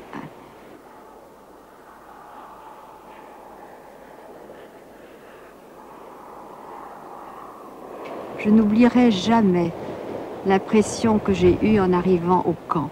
Ce mois de novembre 1941, avec un ciel bas, lourd, les ombres qui se promenaient dans le camp, les enfants que je rencontrais enveloppés dans des couvertures grises, une boîte de conserve dans les mains, errant dans le camp. Je n'oublierai jamais, c'est ça que je voulais éviter de retrouver ici, je n'oublierai jamais le sentiment de honte que j'ai eu, de honte devant ce que des hommes pouvaient faire à d'autres hommes. Et pourtant, novembre 1941, ça n'était qu'un camp pour des étrangers en marge du circuit économique. C'était un camp où les familles étaient encore ensemble. Ça n'était pas un camp de travail, ça n'était pas un camp d'extermination. Mais j'ai eu honte, et j'ai encore honte à cette idée. Je me souviens aussi de l'école qui se tenait dans une des baraques où je suis allé quelques fois. Mais l'école se faisait en français et à cette époque je ne comprenais pas un traître mot de français et donc ça ne me donnait vraiment rien. Et je suis très rapidement retourné à une occupation plus importante pour moi à l'époque, c'est-à-dire la recherche de nourriture pour améliorer le quotidien du camp. Cette recherche de nourriture supplémentaire, ça se passait surtout derrière les baraques cuisines où il y avait des poubelles. Et d'ailleurs, je n'étais pas le seul, et tout le monde fouillait dans les poubelles pour trouver des déchets de légumes, notamment, plus ou moins variés. Et ça se répétait tous les jours.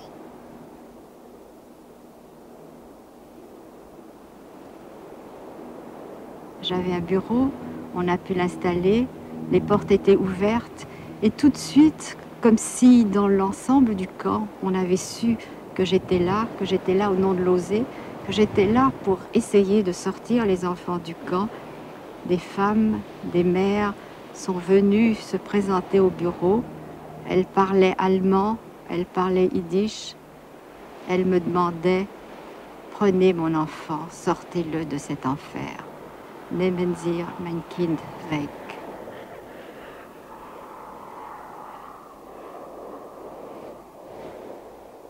Il fallait discuter avec les responsables du camp. Il fallait obtenir des camions pour les sortir.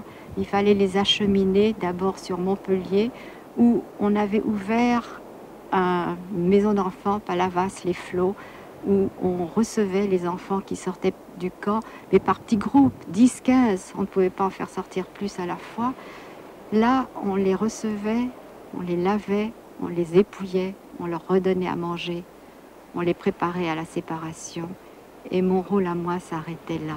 Moi, j'acheminais les enfants jusqu'à Palavas-les-Eaux. Et puis je revenais au camp et je recommençais ce travail. Les gens de Lausée sont venus me voir à Palavas-les-Flots avec une représentante des Quakers, cette secte américaine, qui à cette époque avait organisé des envois d'enfants via Marseille, je ne sais pas quelle route, vers les États-Unis. On m'a demandé, et là c'est une des rares décisions que j'ai eu à prendre moi, puisque mes parents, je n'étais plus avec eux, on m'a demandé si je voulais laisser partir mon frère. J'ai évidemment accepté tout de suite, puisque ça signifiait qu'il y en avait au moins un de nous de sauver. J'ai revu mon frère 15 années plus tard, et il a fait, lui, un blackout quasi total sur ces 2 années d'internement. Et aujourd'hui, je suis obligé de converser avec lui en anglais. An einem Nachmittag war ich mit meiner Mutter hier im Café verabredet. Ich bin mit der Tram angekommen, habe von Weitem gesehen, dass eine große Razzia hier im Café auf der Terrasse stattfindet. Ich bin von der Tram runtergesprungen und habe von Weitem meine Mutter gesehen, wie sie mit anderen abgeführt wurde. Ich habe unseren Familienpfiff gepfiffen. Meine Mutter hat mich gesehen, war etwas beruhigter. Ich bin hinterhergegangen. Meine Mutter wurde mit allen anderen in die Polizeiwache gebracht. Ich bin hinterhergegangen, habe meinen Ausweis vorgezeigt, den wir alle im Flüchtlingskomitee von der Präfektur erhalten haben. Einen Schutzbrief, dass wir ausgenommen waren von allen Maßnahmen der Polizei. Man hat mir das Papier abgenommen, hat mich mit reingesteckt zu den Verhafteten, hat uns dann auf Lastwagen gebracht und nach Le Mille überführt. Unser Büro in Marseille hatte hier in Camp Le Mille ein Zweigbüro errichten dürfen. Als ich ankam mit den Lastwagen und drunter stieg, bekamen meine Kollegen hier einen Schock und schrien, was machst du hier? Du hast nichts zu suchen hier. Und ich habe erklärt, warum ich hierher gekommen bin oder auf welche Art ich hierher gekommen bin. Daraufhin hat man unsere Leitung gleich Rücksprache mit dem Direktor vom Camp genommen und ich wurde aufgenommen als Mitarbeiter vom Büro. Unsere Arbeit bestand darin, dass wir Listen anzufertigen haben von allen Eingängen über alle Personen, Name, Geburtsort und Datum etc. etc. Die Listen wurden dann weitergegeben an den Direktor des Camps. J'ai quitté Rivesaltes après avoir fait sortir du camp le dernier des enfants qui devait partir. Il n'y avait plus d'enfants juifs au camp lorsque j'ai quitté en juin. Juillet 42, c'est le Veldiv. Août 42, ce sont les rafles d'étrangers à travers la France. Et les enfants qui avaient quitté le camp, les adultes qui avaient pu sortir comme travailleurs étrangers ont été raflés et ramenés au camp. Et ça a été les premières déportations de zones libres. Durant l'été, j'ai été informé de la déportation de ma mère de Rivesaltes via Drancy à Auschwitz. Et j'ai appris un peu plus tard que mon père avait, lui, été déporté en faisant un crochet par Gurs à nouveau. Et il est finalement mort à Buchenwald. Moi-même, à ce moment, j'ai fait un véritable périple dans le sud de la France, d'une maison d'enfants à l'autre, ce qui était rendu nécessaire par dans la présence des troupes allemandes un peu partout, et que les maisons d'enfants ne pouvaient pas rester très longtemps cachées des autorités. Mon père a été arrêté, il n'est pas revenu d'Auschwitz. Mon mari a été arrêté, il a eu la chance, et j'ai eu la chance, qu'il ait pu sauter du train de déportation en mai 1944. Et puis ça a été la libération, le retour à la vie normale entre guillemets. L'attente pour tout le monde du retour de déportés, ce qu'on a appris, ce qu'on a voulu ignorer, ce que j'ai essayé d'oublier depuis. 44, 45, j'aurais pu reprendre mes études de philo là où je les avais laissées. Mais je ne pouvais plus m'intéresser à ce qui a été mon dernier devoir de philo, l'idée de Dieu chez Malebranche.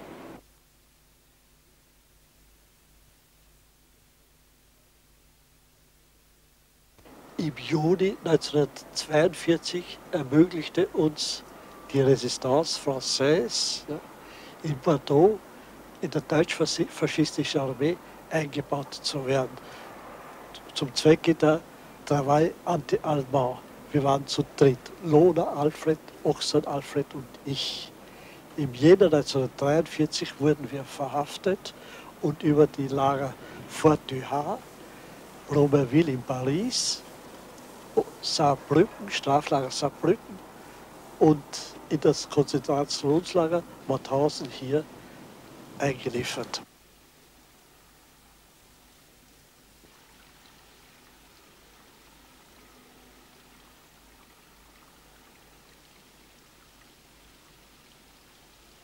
Auf dem Appellplatz traf ich Heinrich Rau und Franz Dahlem, welche aus Vernet hierher überstellt wurden.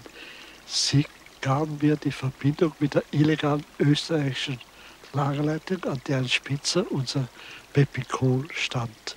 Er verschaffte mir einen Sturmdienst in einer Baracke, so dass es möglich war, ja, die Steinbrucharbeit nicht machen zu müssen.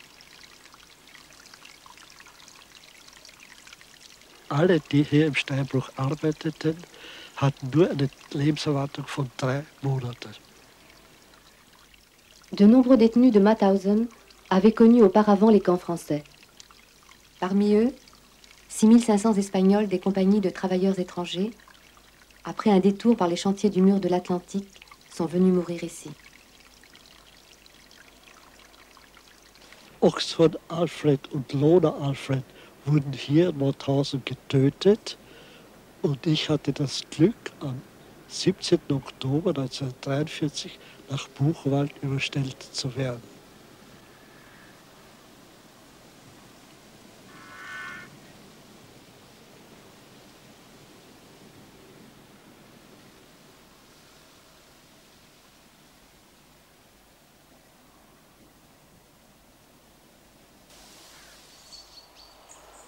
Unter dem Siegel der größten Verschwiegenheit erzählte mir an einem Abend mein Freund, dass in der Kommandantur Listen vorbereitet werden für Transporte und schon am anderen Tag nach Deutschland. Kaum hat er den Rücken gedreht, da bin ich zu meinen politischen Freunden gelaufen und habe sie davon unterrichtet. Darunter waren natürlich auch Juden. Am anderen Tag brach tatsächlich das Chaos los. Da haben wir gewusst, es hat die Juden getroffen. Meine Ärztin aus dem Krankenlager in der Baracke, in der ich gearbeitet habe, stand auf der Liste. Wir haben zusammen eingepackt und waren kühl und gelassen, erstarrt. Aber dann kam die Nachricht, dass meine beste Freundin auf der Liste steht. Sie kam zu uns, zu meiner anderen Freundin, und wir setzten uns zusammen, nahmen uns um die Schultern, legten die Köpfe zusammen und weinten. und weinten und ließen die Tränen rinnen, solange es nur ging. Und so haben wir Abschied genommen.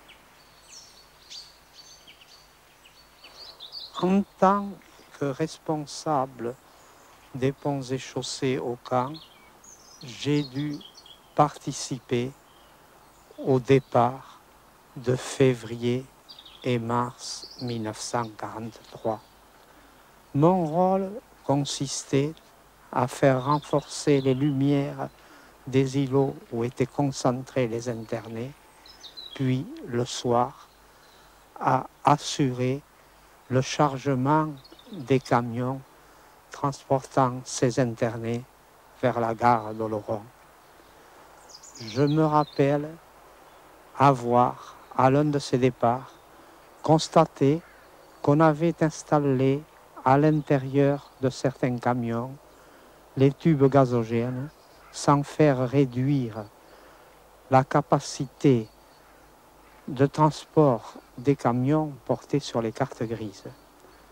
Je décidai donc de réduire de 5 unités le nombre des internés qui pouvaient être transportés par les 10 camions. Pour une dizaine de transports, cela faisait 50 internés qui échapperaient au moins provisoirement à leur déportation. J'exigeais donc un nombre limité d'internés dans chaque camion. Les chauffeurs m'obéirent. Tout à coup, je vis surgir un officier des gardes mobiles qui demanda des explications.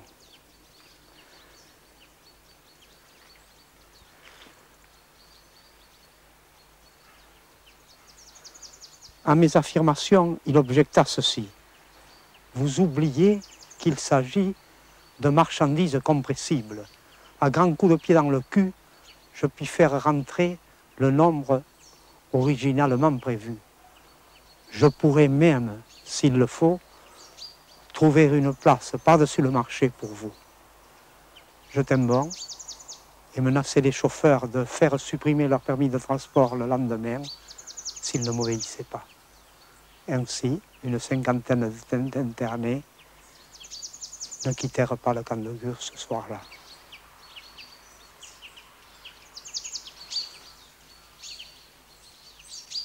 Wohin ging es? Was bedeutet das? Das ganze Lager war in Aufruhr. Frauen und Männer getrennt. Weshalb? Warum? Man drängte und wurde zurückgewiesen. Natürlich, weil ich das ganze Lager hin und her gehen konnte, fuhr ich hin und her mit meinem Fahrrad, nahm letzte Wünsche entgegen. Ist mein Mann dabei? Wer steht auf der Liste? Was können wir tun? Helfen Sie uns, verstecken Sie uns. Ich denke, die Hauptsache war, die Leute zu begleiten, zu beruhigen, zu tun, als ob es ein Tag wie der andere wäre. Zum Trost versuchte ich ihnen Milch zu bringen, Käse zu verteilen, die Kinder zu trösten, mit ihnen zu spielen, denn die Mütter waren zusammengebrochen. Sie weinten, sie versuchten, bald dies, bald jenes. Aus der einen Baracke hörte man, Sie können uns doch retten. Sie, das Rote Kreuz, kann doch etwas tun. Was konnte ich tun? Nichts als stumm dabei sein.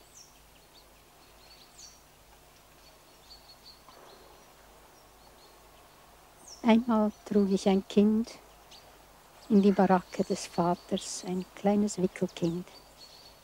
Die Mutter wollte wissen, soll sie dieses Kind mitnehmen? Sie wusste, dass sie vergast wurde. Soll sie es dalassen, irgendwem übergeben? Und wer ist dieser Wer?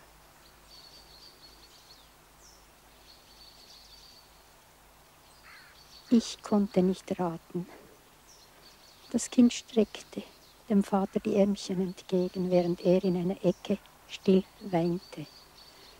Und ich ging wieder hinaus in die Nacht und brachte es der Mutter zurück. So ging Stunde um Stunde. Der eine Wagen rollte nach dem anderen weg. All diese Stimmen, all diese Wünsche, all diese Schreie, dieser Zorn, dieser Hass, diese Gebete. Ich stand da.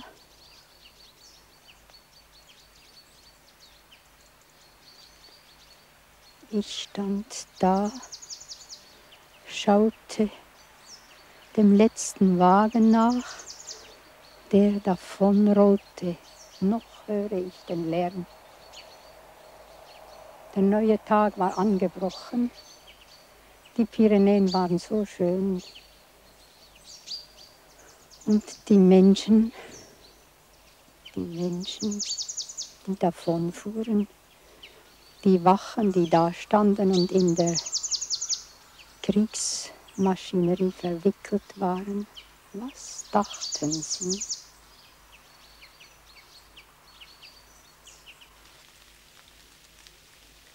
Je me trouvais déjà dans la baraque des déportables lorsque l'abbé Gross de la Croix-Rouge suisse y fit son entrée. Je m'étais approché de lui et je lui ai dit: mon père, je sers Dieu dans une autre maison de prière que vous, mais j'espère que cela ne vous empêchera pas de me donner un coup de main. Il s'en alla, sortit de la baraque et revint quelques instants plus tard, accompagné d'une haute personnalité qui criait à voix haute: Vadnaï, prenez vos affaires et sortez du convoi. Maintenant, nous vous conduisions vers la baraque des réservistes, entre guillemets. À 3 heures du matin, la commission de triage fit son entrée dans la baraque des réservistes pour nous annoncer, je cite: messieurs, sur les 40 personnes qui se trouvent dans cette baraque, il y a 38 qui devront être déportées parce que nous devons livrer cette nuit 750 détenus aux Allemands. Les gardiens nous traînèrent devant la commission. Pourquoi est-ce que vous êtes dans la réserve, monsieur Ezrati? Parce que j'ai épousé une femme française et j'ai 2 gosses français déportés. Au suivant, monsieur Matarasso, pourquoi est-ce que vous êtes dans la réserve? Ancien combattant, décoré de la Croix de guerre, déporté. Mon tour arriva. Pourquoi est-ce que vous êtes dans la réserve? Parce que je suis citoyen hongrois. En réalité, j'étais yougoslave, mais je savais que les Roumains et les Hongrois étaient exempts de la déportation. Bon, dit le président de la commission, retournez dans la réserve. Et j'y étais resté jusqu'à 5h30. À 5h30 du matin, il manquait encore deux individus, 2 personnes pour compléter le chiffre de 750.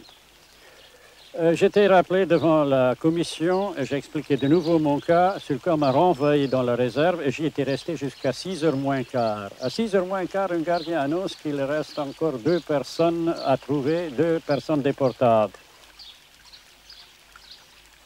On me rappela devant la commission, on m'a renvoyé dans la réserve et à 6h moins 10, il y a un gardien qui est venu annoncer qu'il manquait encore 1 personne. À 6h moins 5, un gardien arriva pour annoncer qu'on a trouvé la 750e personne et le dernier autobus vient de partir pour Oloron-Sainte-Marie et que la déportation était terminée.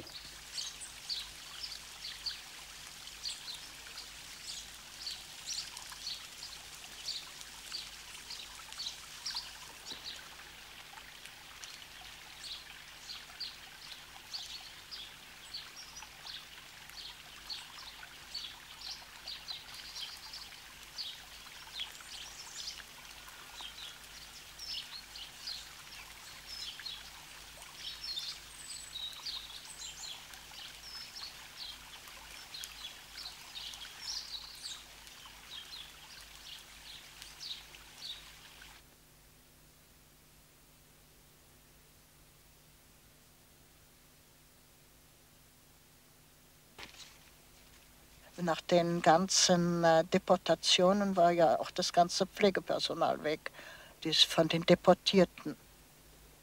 Und dann bin ich wieder ins Hospital Zentral gekommen, bis die Schwangerschaft so weit fortgeschritten war, dass ich nicht mehr habe Krankenpflege machen können. Das Leben dieser schwangeren Frauen war mir wichtig. Mir war daran gelegen, doch einige in unsere Maternité Suisse in Elm zu bringen. Und so bekam ich eines Tages die Erlaubnis, mit 8 hochschwangeren Frauen das Lager zu verlassen. Und nun kam die große Frage des Übernachtens. So hatte die Quartiermacherin in Toulouse nichts anderes gefunden als einige Bordells, auf die die schwangeren Frauen aufgeteilt wurden. Also musste ich in der ganzen Nacht immer die Tournee machen zwischen 3 verschiedenen Bordells, um zu sehen, ob da schon Kinder geboren wären oder unterwegs waren. Dann dachte ich daran, wie mein alter Dr. Jacot mir beim Abschied sagte: Gratulation, Wilma, für dich ist der Krieg aus. In Stalingrad kriegen die Deutsche Haue und dein Kind wird ein Friedenskind sein. Im Mai 1943 ist Robert hier geboren. Die Maternité des Croix Rouge Suisse war hauptsächlich von Spanierinnen bewohnt. So war es gekommen, dass die einzelnen Räume spanische Namen hatten. So dass ich immer meinem Sohn sagen konnte: Du bist in Saragossa geboren.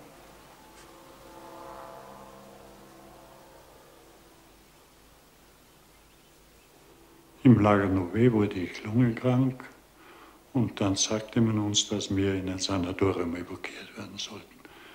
Wir waren mehr schockiert als erfreut darüber, weil wir Angst hatten, man will uns nur an einem Platz abschieben, wo wir in Ruhe sterben könnten, ohne jemanden zu belästigen damit.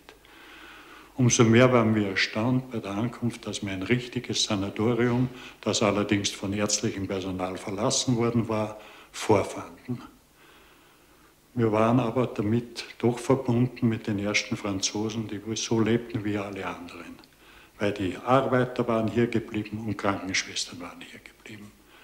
Gleich am ersten Tag kam ein Typ, der die Fenster reparierte. Ich stellte mich zu ihm hin und fragte ihn: Wie geht's draußen?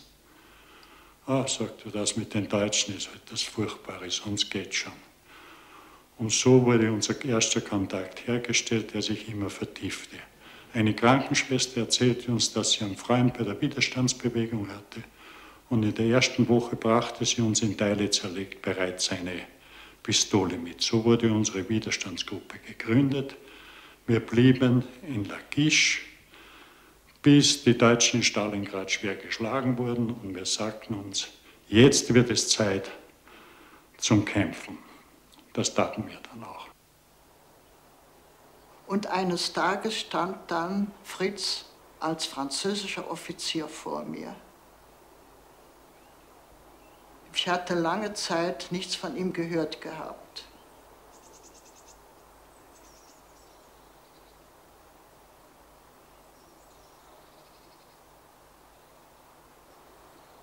Wir stießen auf eine kleine Gruppe von Maquisards, die schon einige Wochen im Wald gelebt hatten, die aber schlecht bewaffnet waren. Durch Waffen besorgten wir uns schnell durch Überfälle auf deutsche Transporte, die auch Munition transporten. Mittlerweile wurde ich abgestellt für einen Monat, um die Verbindung mit der Armee Secrète aufzunehmen, damit wir zusammen kämpfen könnten. Sie waren sehr gut bewaffnet, sie waren glänzend versorgt, hauptsächlich durch Fallschirmabwürfe von den Engländern. Aber im Großen und Ganzen hatte ich doch den Eindruck, dass sie auf den Tag warteten, wieder die Macht in Frankreich zu übernehmen. Wir waren dann so stark geworden, dass wir ganze Teile von unserem Departement selbst befreien konnten, hatten aber besonders mitgekämpft bei Mâcon, bei Cluny und bei Schneider-Creusot.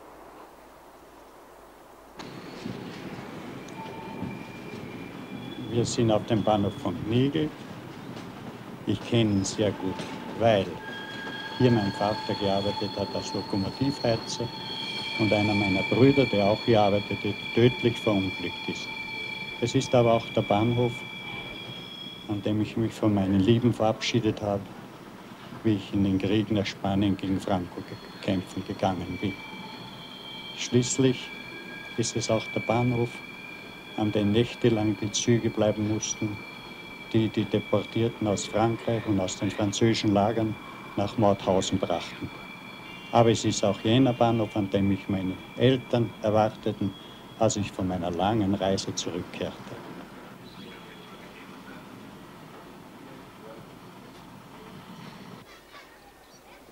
Es ist ein Zufall, dass ich in Frankreich geboren wurde.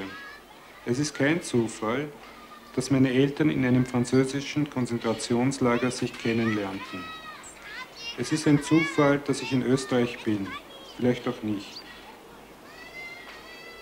Nach einstens, wenn Freiheit den Menschen erstreckt und aller Sehnen Erfüllung fand, dann werden wir künden, wie ihr einst gelebt, zum Höchsten der Menschheit empor seid gestrebt. Als wir nach dem Krieg nach Österreich kamen, wurde ich gefragt, in der Schule, auf Ämtern, Polizei, du bist in Elne, Südfrankreich geboren, sind deine Eltern Franzosen? Nein, mein Vater ist Österreicher, meine Mutter ist Deutsche. Aha. Juden oder Kommunisten?